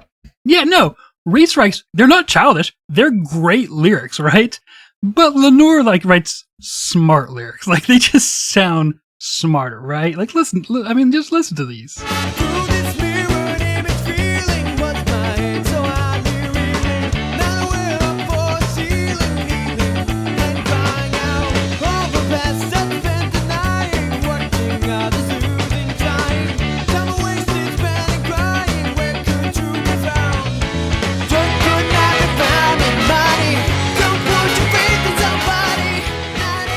We'll go with the lyrics here in a second, but I think that this song is kind of a preview for kind of the maturity that we're going to see in songwriting on the next album. When they kind of figure out how to combine this level of songwriting and execution with more of that silliness and more of that seriousness, right? I do want to point out a nice sax solo. So Lenore wrote these lyrics, and she also plays the sax. So on this song that has her lyrics on it, she gets a really great sax solo here.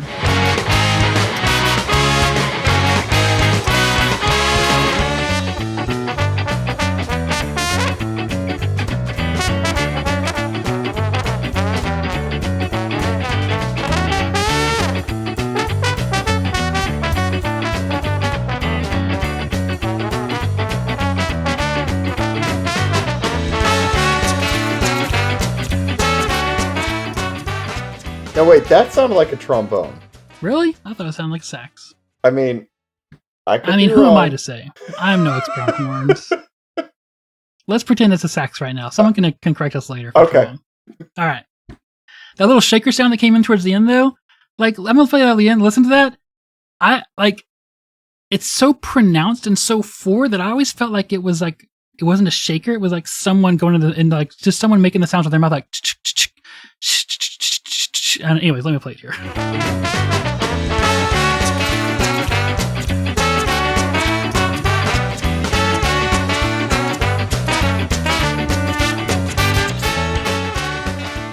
It's definitely a shaker, though. I listened to it a lot to figure out if it was a shaker or not. All right, let's go into the lyrics here. You ready? Yep. All right, here are Lenore's wonderful lyrics. Through this mirrored image feeling, was my head so oddly reeling, not aware of floor or ceiling, kneeling and crying out. All the past I'd spent denying, watching others lose and trying. The time I spent in crying, where could the truth be found? Joy could not be found in money. Don't put your faith in somebody. Not in attempts to be funny, life seems incomplete. Why doubt the life he offers when the world is not enough? Who knows if we've got time? We can't wait until it's too late. Searching for someone else to blame, hoping I won't go insane. Selfish pride my only gain, faking sanity. The charade said I was fine, knowing riches would be mine.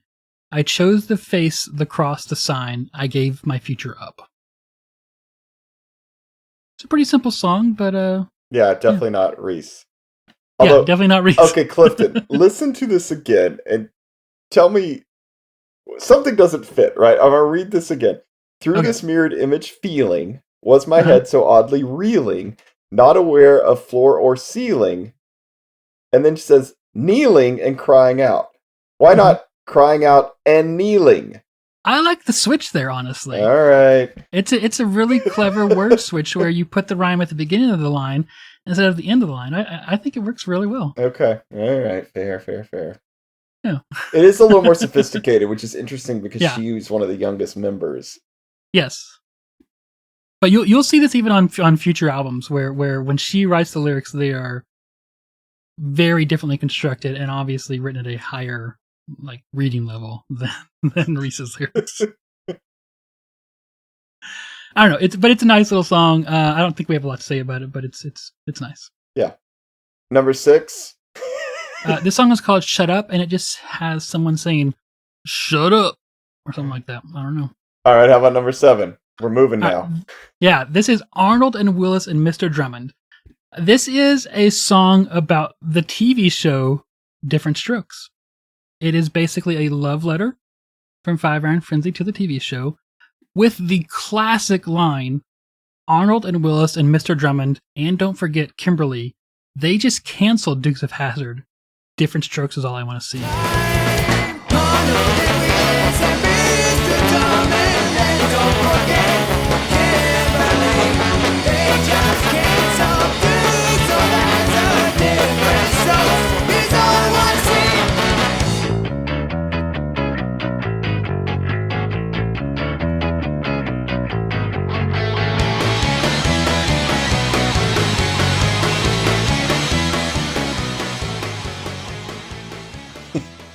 That's it.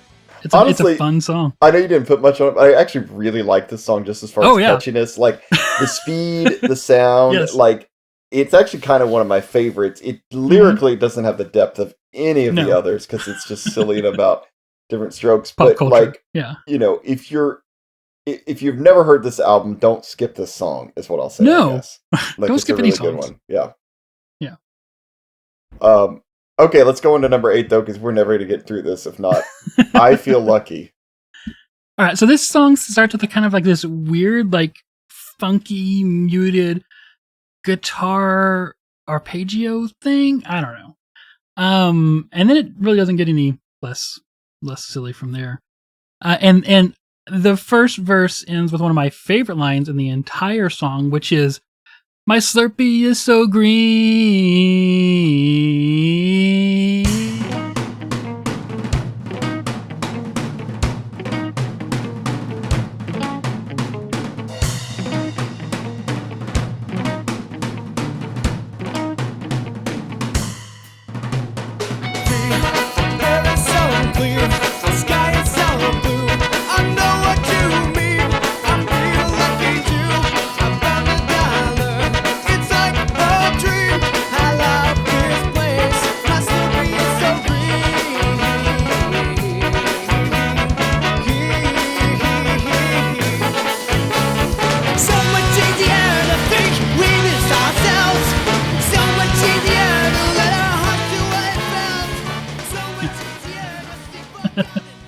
Now let's talk about there really with the song. It's a good song. I'm glad it's on the album. Lyrically, it is basically about acknowledging where all good things come from, God, and, not just because we're lucky. I don't have much to say about that, but I do want to point out a CBN News article that came out a couple days ago while I was working on this. Oh, boy. That is actress Candace Cameron took to social media recently to share that a dark presence had attacked her home and it was affecting her family. So let me quote the article here. Cameron said she noticed that everyone had been acting differently for days. This is quoting her, my house is usually really peaceful and happy, but everyone's been irritable, including me, she said in the video. And everyone is just like at each other. And it's been 3 days now, and it finally hit me. I'm like, oh, there's a spirit of irritability. There's a spirit of crankiness. There's a spirit of confusion. Oh, the enemy's attacking.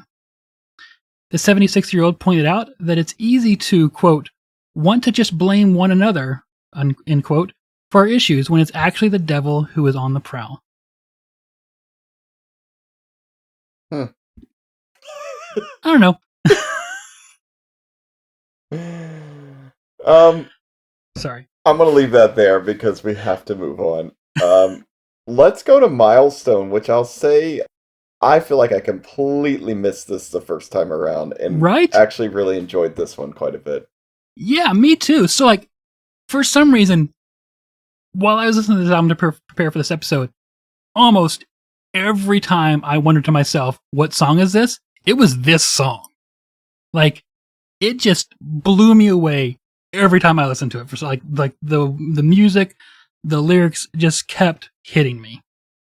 So the song actually had the hook of the song isn't even a horn line; it's a guitar line, which we hear in the intro of the song, of course, because they're not quite as mature of songwriters as they will be, but they're still great songwriters.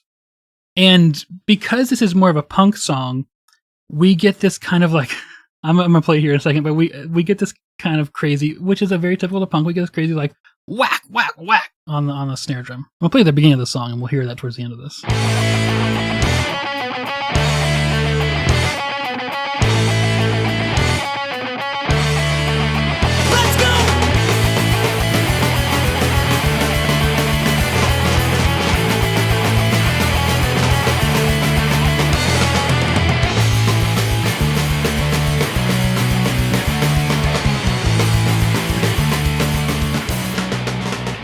Very punk. If you don't know what song this is, for you Five Iron Frenzy fans out there, this is the one that said, with the lyrics that said, I could quit my job for good and play Nintendo until my fingers ache. There. So now everyone knows what song this is, because that's a famous line. This is another song where this is really where I put together my hypothesis of the two different voices that I mentioned during the second song, during Where Zero Meets 15. And we really get that here, this Tom Jones-esque vocals for ska and that nasally lisp for the punk vocals. But one thing I really want to point out, well, let me play a little bit of that here, actually. If I had a nickel for every single time I tried to classify the populace around me with a word or catchy phrase, I could quit my job for good and play Nintendo until my fingers ache. Am I an idiot too lazy to think twice? I do want to point out here that we get some really great horns on the bridge for this song, where it's one of the few times where the horns really go into this deep upbeat thing, accenting the ska for the song. And what really hit me is that they really almost feel like the horns are playing breathing in on the upbeat rather than breathing out. Anyways, let's play.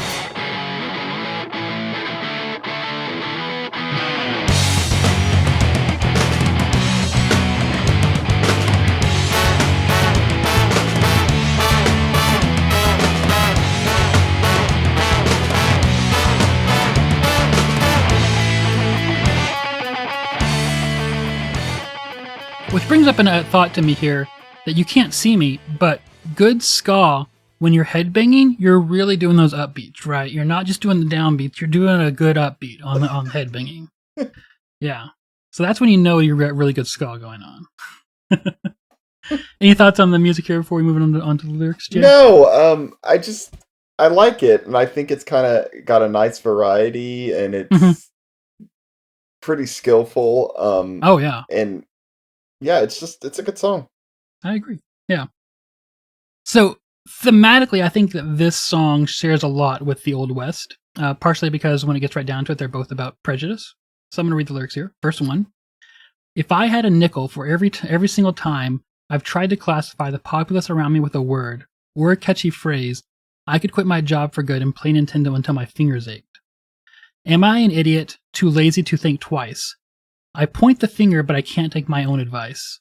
I put a name on something, and ever since I've made an art of building my counterfeit intelligence. Seemingly to me, I am straightening a world of cluttered thoughts and a debris inside my head. But I think instead of prejudice, and I give, but I think instead of prejudice, I give people names to make me feel safe. How does it feel? What does it take to make me understand? If I could only walk a mile in the shoes of another man, if I could look out through his eyes and know what it means to bleed the same red blood that I do. What is economic status? And tell me, what is race? Who decides to classify taxonomy of grace? If one man gets less than another, is it true that he is all that different, that he is less than you? That's good. Yeah, I that's did not absorb that when I was 16. me either. I missed this song completely when I was 16, right? That is a sharp song.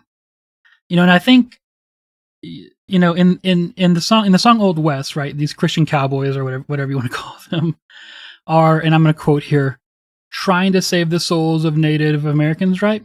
But are they really? And this is what I got thinking about while I was listening to this song over and over again. I kept thinking, what is this song, right? Are those cowboys back in the first song, are they trying to save them, or are they just trying to sort the cluttered people of their pluralistic, I want to read that, complex, of their pluralistic society, and make as many of them like themselves as possible? And for the ones that they can't make them like themselves, well, they're ultimately expendable, right? Even if by their own hands. Basically, kind of a, we bring Christ or we bring death. The choice is yours. Because what they were really doing was to make their world less complicated, right? It's complicated to let people unlike you into your world. You can't act on instinct or just gumption all the time. You actually have to think. Sometimes you have to walk, and this is key here. You have to walk a mile in the shoes of another man. And this is exactly, the same tension that's causing what we see in our society right now. I think that people who don't fit nicely into simple molds of a lot of our middle America, white, Christian male people in their brains, those people who don't fit into those molds are demanding to be recognized, demanding equal representation, demanding equal rights. And there are people that are terrified of having to put even a little bit of effort into social interaction or governance, so that they would rather, honestly, rid the world of people who aren't like them, that acknowledge that people are different and complex, right? It's like cleaning your room and being like, I don't know where to put this, so I'll just throw it away. But with fucking people, right? Yeah. And so, it's easy to make those people expendable. And that's why, as we just mentioned a few minutes ago, that, we get an 18-year-old white kid who drives 3.5 hours from a town with almost no people of color to a town that's majority people of color, and fucking executes the people who he sees as not like himself. And yes, that's an extreme example, but it just happened a few days ago.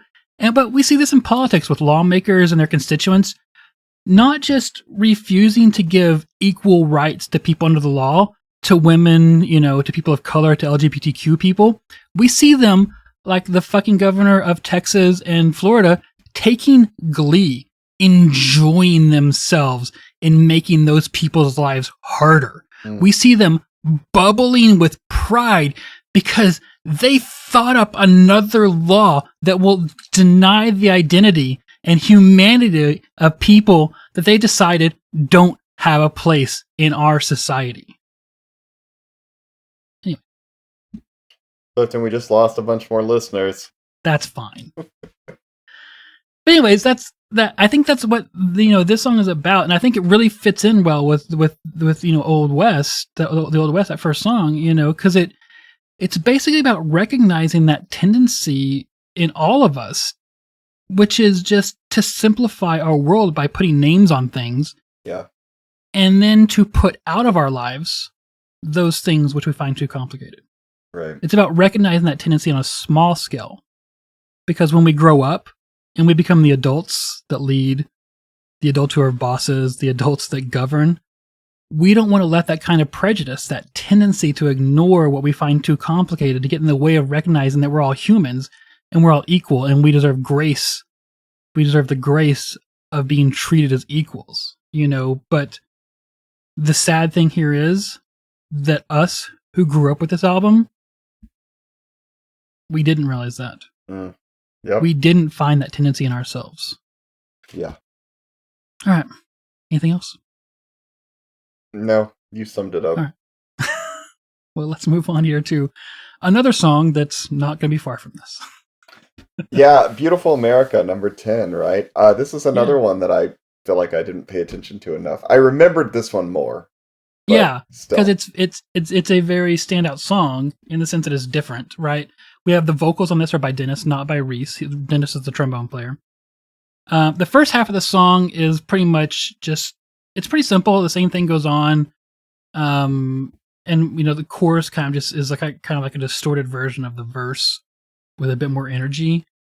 But then the second half borrows from the Sondheim and Bernstein song America from West Side Story, both musically and lyrically. And so that about halfway through the song, or a little more than halfway through, we get this, we start breaking into musically the instrumentation of that song America. Anything is beautiful America. In America it's wonderful. Have to do it, fake it. Own anything you want. Have to do it, take it. Live for the day. Don't think about tomorrow. Have a good time in America. Come on.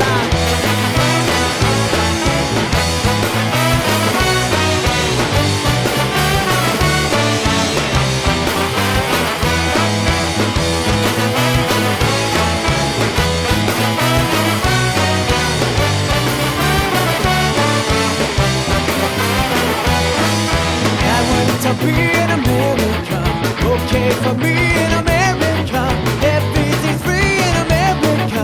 For us, for free in America. I want to be in America, okay for me in America. Everything's free in America. For us, for free in America.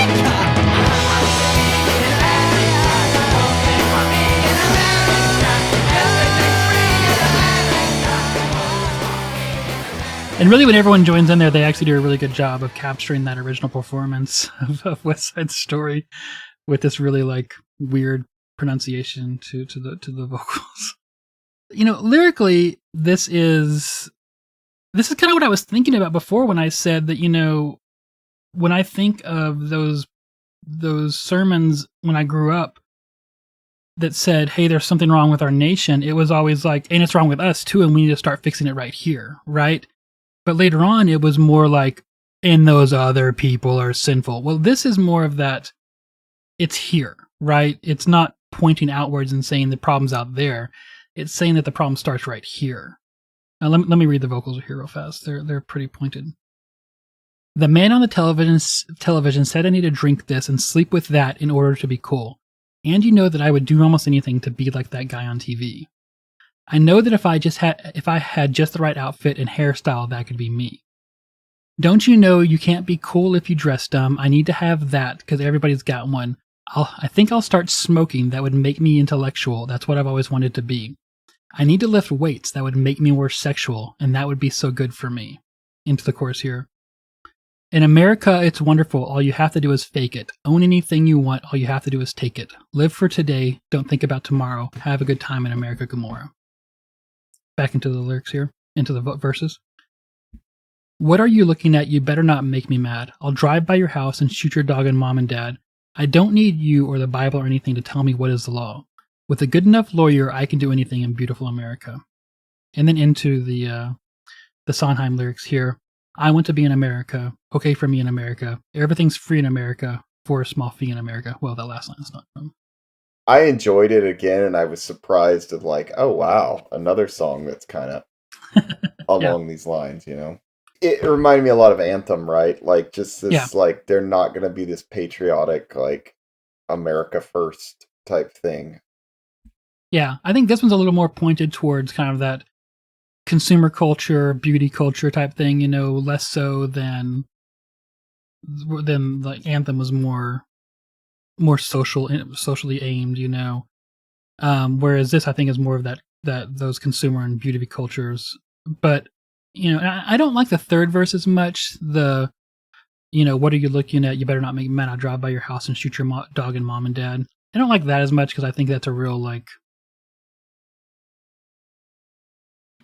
For the people who haven't heard our Insiders episode, which is available on our on Patreon, this is very like, oh, the problem's inner city. Wink, wink. You know, right. Other than that, though, I really like this. You know, I think it's fun. It's fun making fun of those things while also pointing out the absurdity of those things. Yeah. And I for me, the standout lyrics to this song are, I think I'll start smoking. That would make me intellectual. That's what I've always wanted to be. I need to lift weights. That would make me more sexual. And that would be so good for me. Just really great lyrics.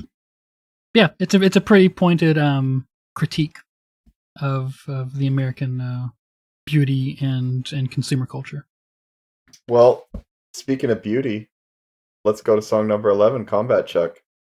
Yeah, so do you know who Combat Chuck is? I think he was a guy that rocked around Cornerstone in the summers. It was a kind of like Jesus superhero, I think. Interesting. And he had something to do with Goaty Hook because they like knew him too. In fact, I think he was from like Virginia area where they were. And he was the Banana Man on the Goaty Hook album cover, right? I think so.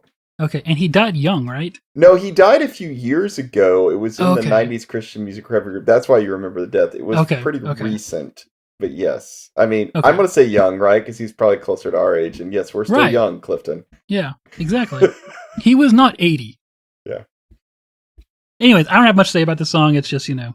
It's fine. It's nice. It's fun. It's good. Yeah.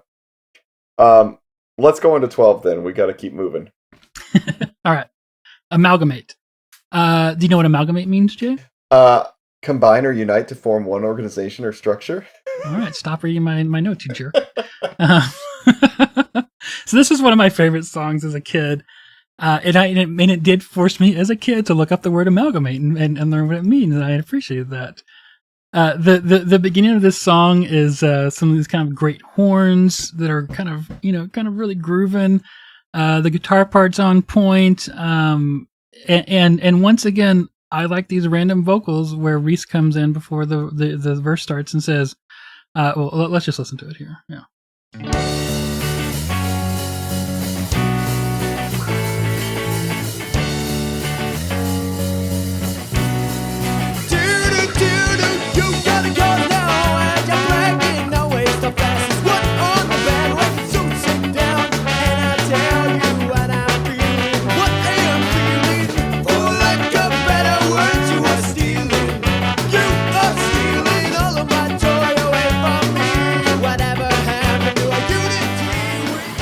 One thing I really love there is those background vocals. If you're listening to this, push 30 seconds back real fast and go back and listen to those background vocals again. They have this really like great like reggae something to them. Like I don't know, the background vocals are really great. That said, I think you can 100% understand this song just by listening to the first 51 seconds of it. And we already listened to 28 seconds, so I'm going to play the rest of the 51 seconds here real fast.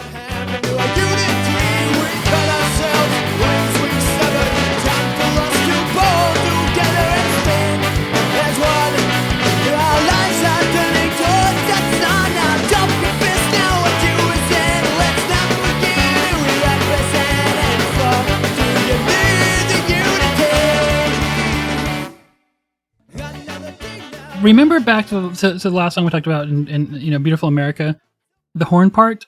I want to listen to that real fast again, and then I want to play you part of this song.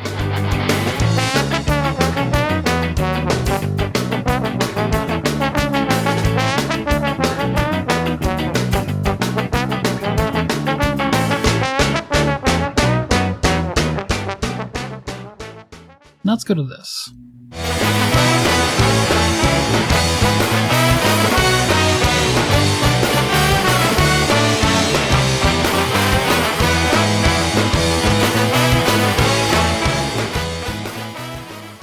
Are those very similar? Yeah, definitely. Yeah, okay. Not just me.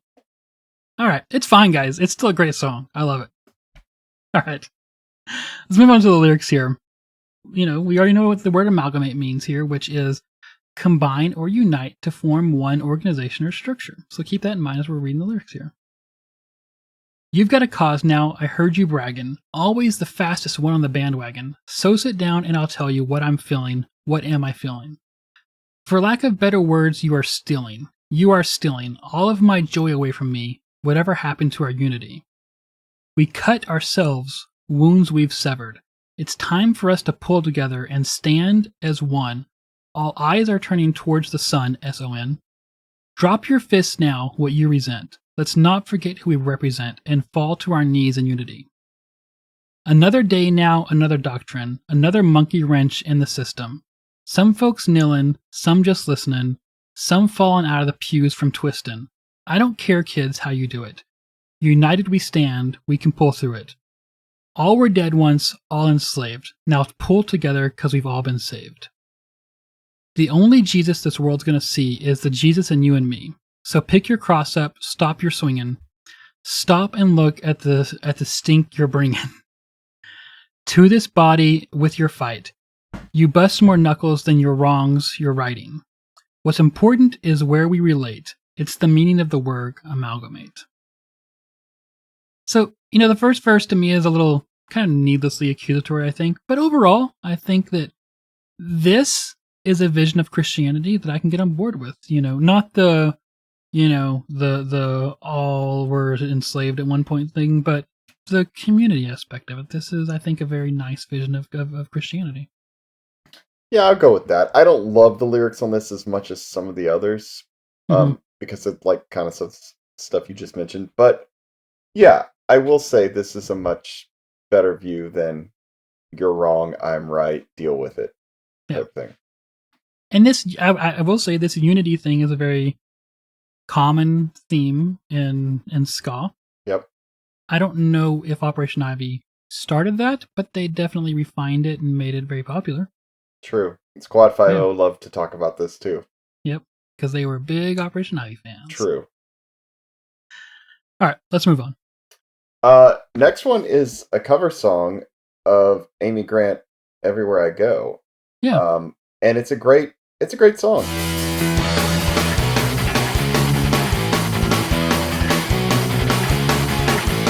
I was wasting time, also should've find somebody who would never go.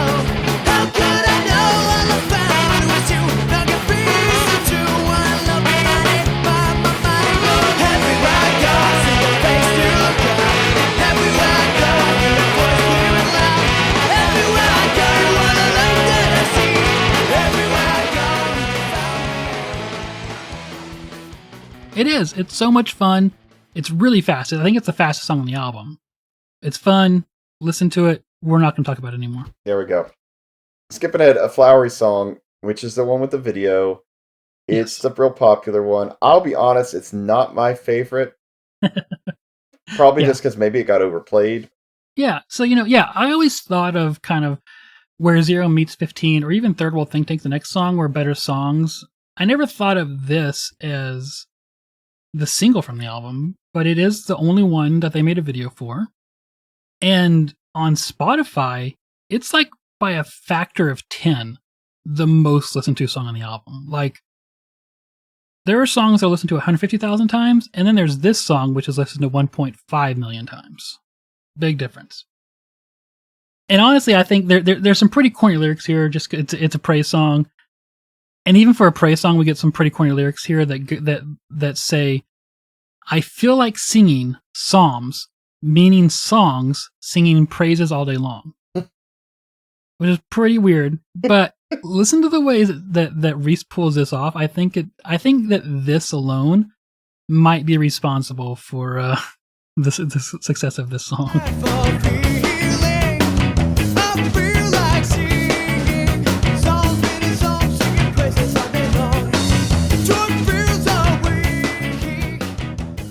I don't know. It's a nice rhythm there. I feel like singing psalms, meaning songs, singing praises all day long. Has a very kind of like a children's song quality to it. Yeah. For being a worship song, I think that this is an excellent song. I actually found myself kind of just walking around the house singing it to myself for the last week or so. It's fun. It's nice. Yeah. At about 3/4 of the way through this song, it just stops. And then we get some interesting things happening here.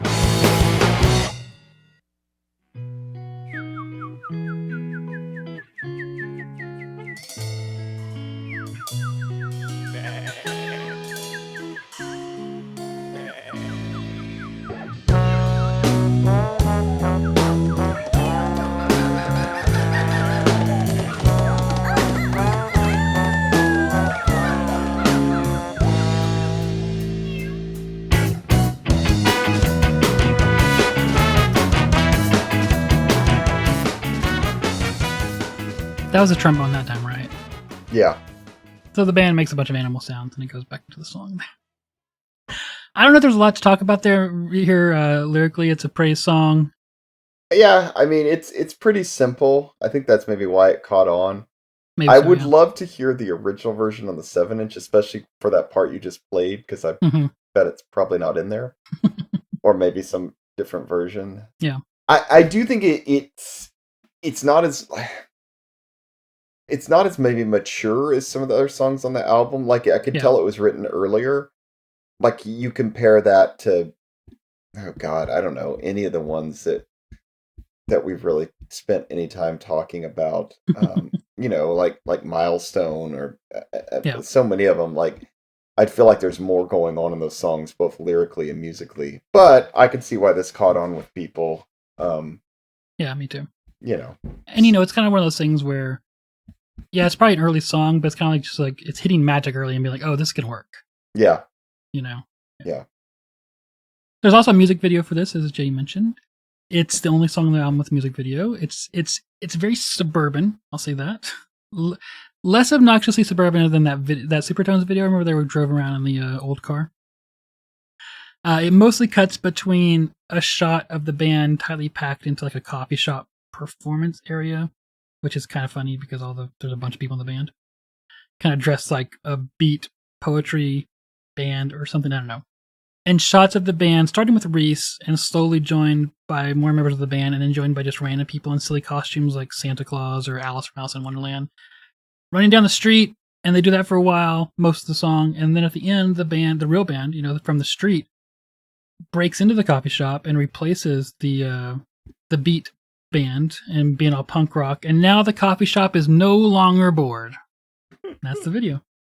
Let's do the last song, Third World Think Tank. As a kid, I really like this song. It's the least listened to song on Spotify for this album. Definitely Reese's vocals are in a very comical kind of vein throughout this song. And we get some weird things like there's almost like a kind of a rappy type thing at one point here. Let me play that. And you have these very tom drums throughout most of it.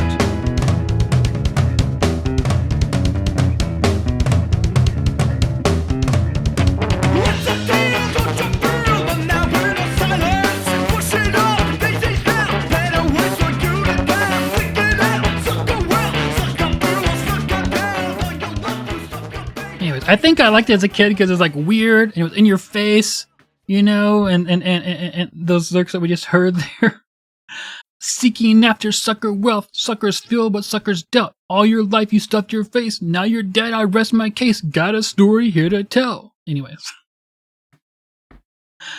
But the song is this weird story about a guy who walks into a bar and some woman in spandex looks at him and is like, hey, you want to go home with me? And he's like, I would, but I got a time bomb strapped to my chest and I'm going to blow this place up. And the room got quiet and you could smell the fear. I only heard the jukebox play A Tear Is in My Beer. Do you know who that song is by, Jay? I don't know that song. From my memory, that's George Strait. Let's look it up here. No, it's Hank Williams Jr. I was wrong. Moving on. And they're all like, well, when's it going to explode? And he's like, I don't know. And, but then at the end here, you know, he says, okay, let me read the last part here to you. What's the deal? Don't you feel alone now in your silence? Pushing up the daisies now, there's better ways for you to diet. Seeking after sucker wealth, suckers feel what suckers dealt. All your life you stuffed your face, now you're dead, I rest my case. Got a story here to tell, so you better listen well. Some old lady in a church got a nickel in her purse. You were rich, she was poor. You dropped some 50s on the floor. She dropped her nickel with a clink. She was thinking third world think tank. And then the bomb explodes and everyone's sad. What is this song about, Jay? I kind of thought it was about, like, we're all going to die, so, you know, decide what you're doing with life. I like that. I did not get that from it, but I like it. Okay. Maybe that's what I got out of it as a kid, because I definitely got something out of this as a kid, and I liked this song. But as I'm listening to it now, I felt like there was no connection between the bomb strap to his chest guy and what we just read. So, I don't know. I like your interpretation, though. Okay, good. Yeah. Figure out what you're doing with your life, guys. Come on. Right. All right. After that, there are a lot of minutes of silence until 7 minutes on the track, and then it comes back in with on the Combat Chuck song. There was an intro where like it was him talking. He'd be like, "I like this song because it's about me," and we get to hear the other takes of that didn't make it onto the album. And then at the end, everyone makes noises, and then there is a 16th track on this album that's 6 seconds long, and it's just someone going like, "Blah." Let me show you. That was it. And that's how the album ends. Well, overall thoughts? You know, I like it.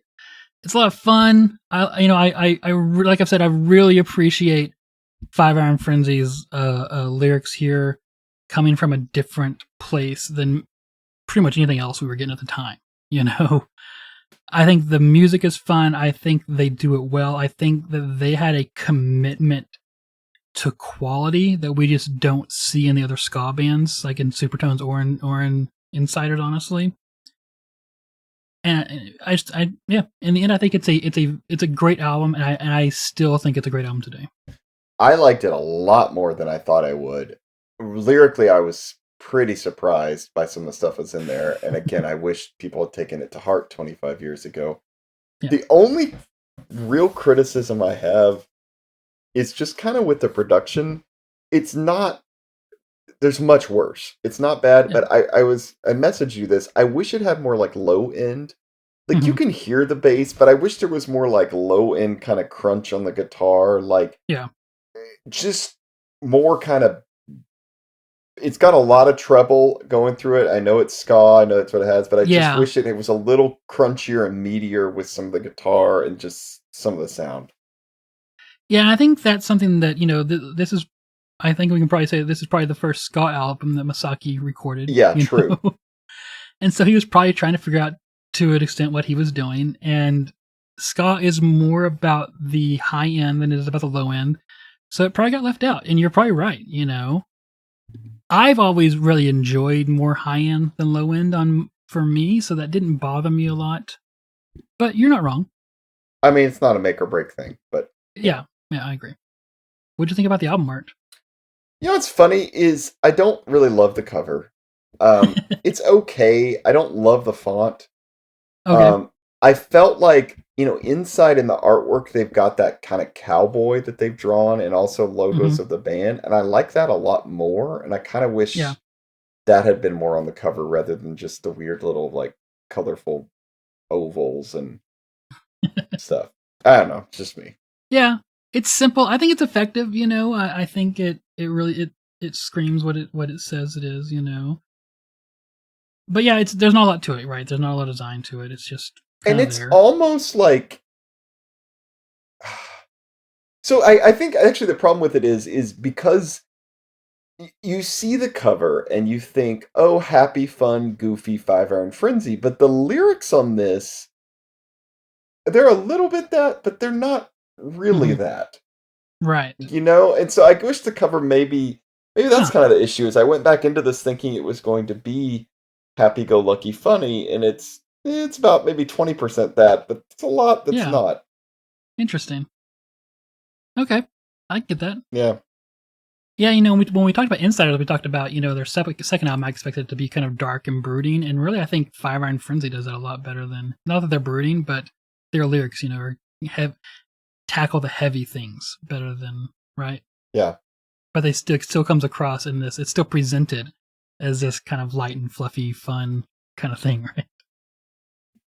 Can we take a second here and talk about how many logos 5 Iron Frenzy has? Yeah, there's a bunch. I do like the 9 Inch Nails rip-off one.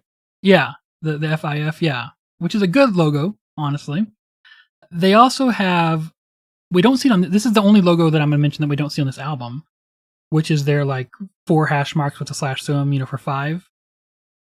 We don't see that one on here, although it was on, I have the, in my notes, I have the cover for that first 7-inch, and it is on that first 7-inch. So it looks like from the beginning, they had a lot of these logos, right? Yeah. And then we also have one that has that 5 hash mark thing inside the shape of a trumpet, where the 5 hash mark things look like the buttons on a trumpet, even though there's only 3 on a trumpet, not 4. Yeah, they just had, and then on this one, which is we never see again, is the 5FE in a circle with some spokes coming out from it, right? Meaning 5 Iron Frenzy. But we never see that logo again after this album. But it's on the cover of this album. It's on the CD of this album. It's on, anyway, it's on the inside of this album. It's everywhere on this album, but it's not ever seen again after this one. So in the packaging, Lenore thanks Jimmy Eat World, which I thought was interesting. That is interesting. Keith thanks Troy with the Aquabats. Reese thanks the late, great Crucified. And then 5 Iron Frenzy themselves thanks, it's a ton of bands. We couldn't read them all here if we wanted to, but it starts off with, Meal Ticket, Echoing Green, MU330, MXPX, Splenderhead, Blank Eye, Black Eyed Skiva, Dime Store Prophets, Full Zandora, The Prayer Chain, The Rudiments, Sometimes Sunday, Less Than Jake, The Supertones, The Israelites, The Insiders, Goldfinger. Anyway, it just goes on for several lines.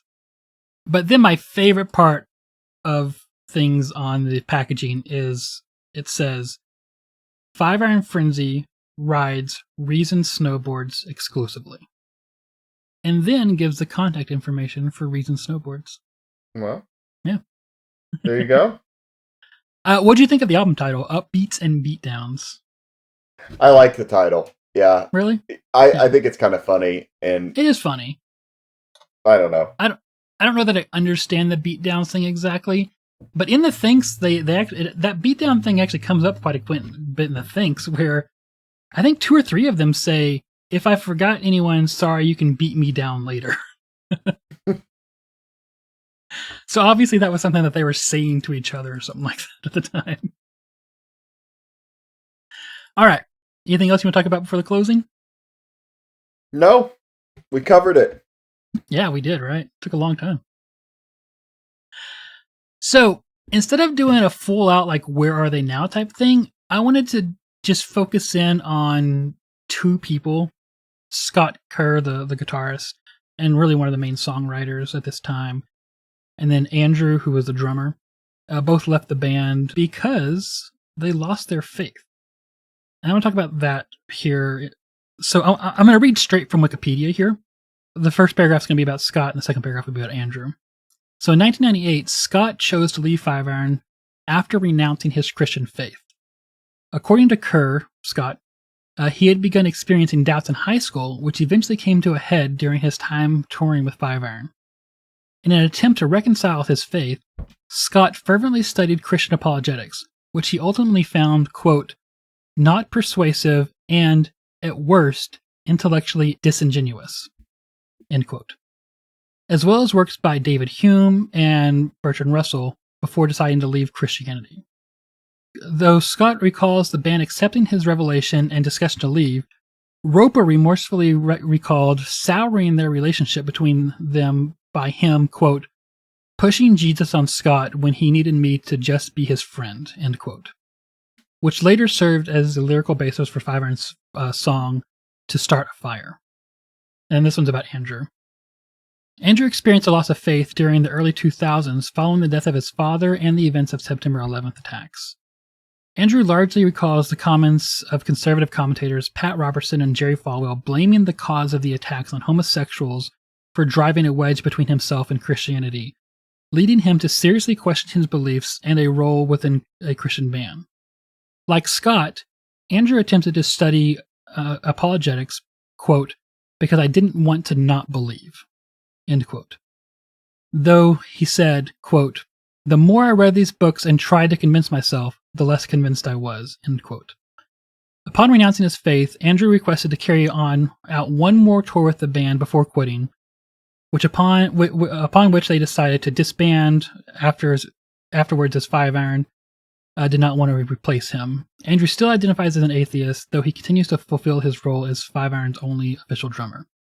So after the band got back together, both these guys rejoined Five Iron, and even though they're atheists now, they're not Christians. They are still in this band today, which is pretty cool. Yeah, I think so.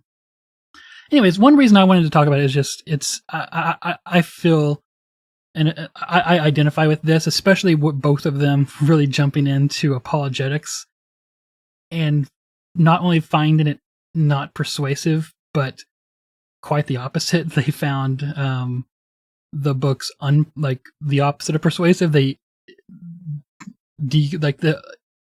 fits with my experience where when I had doubts, I dove into apologetics, and instead of finding anything convincing, and I drove deep. I mean, I spent 4 or 5 years just reading all the time.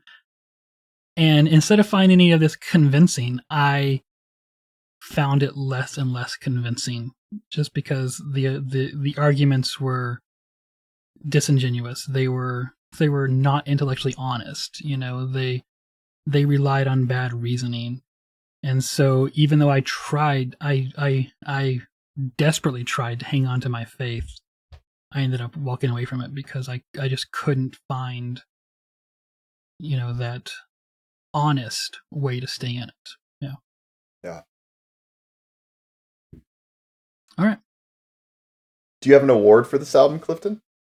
Yeah, and maybe it's for Five Iron overall, maybe, but, as we've talked about over and over again here, this is like just the surprisingly progressive, the surprisingly empathetic, wanting to make the world a better place band. Not just out there to make people more like them. They really wanted to help other people. So whatever award it is for just being good, genuine people, I guess. Good. Yeah.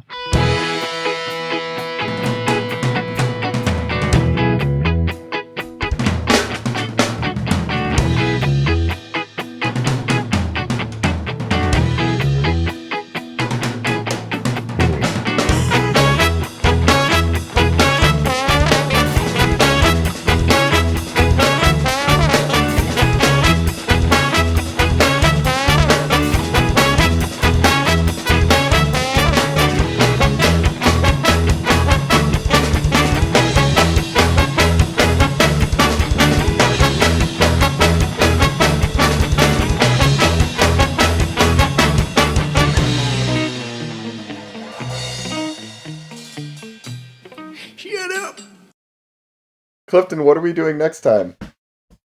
So we are going to do the Lassie Foundation's California EP, since these guys are back to doing stuff again. If you haven't seen it all over your social media, then you are obviously not following these guys and you've made a mistake. So go to your social media thing and type in Lassie Foundation and follow these guys so you can listen to their new stuff, which is really just recordings of their old stuff. But listen to it, and we'll be bringing you California EP on the next episode. Nice.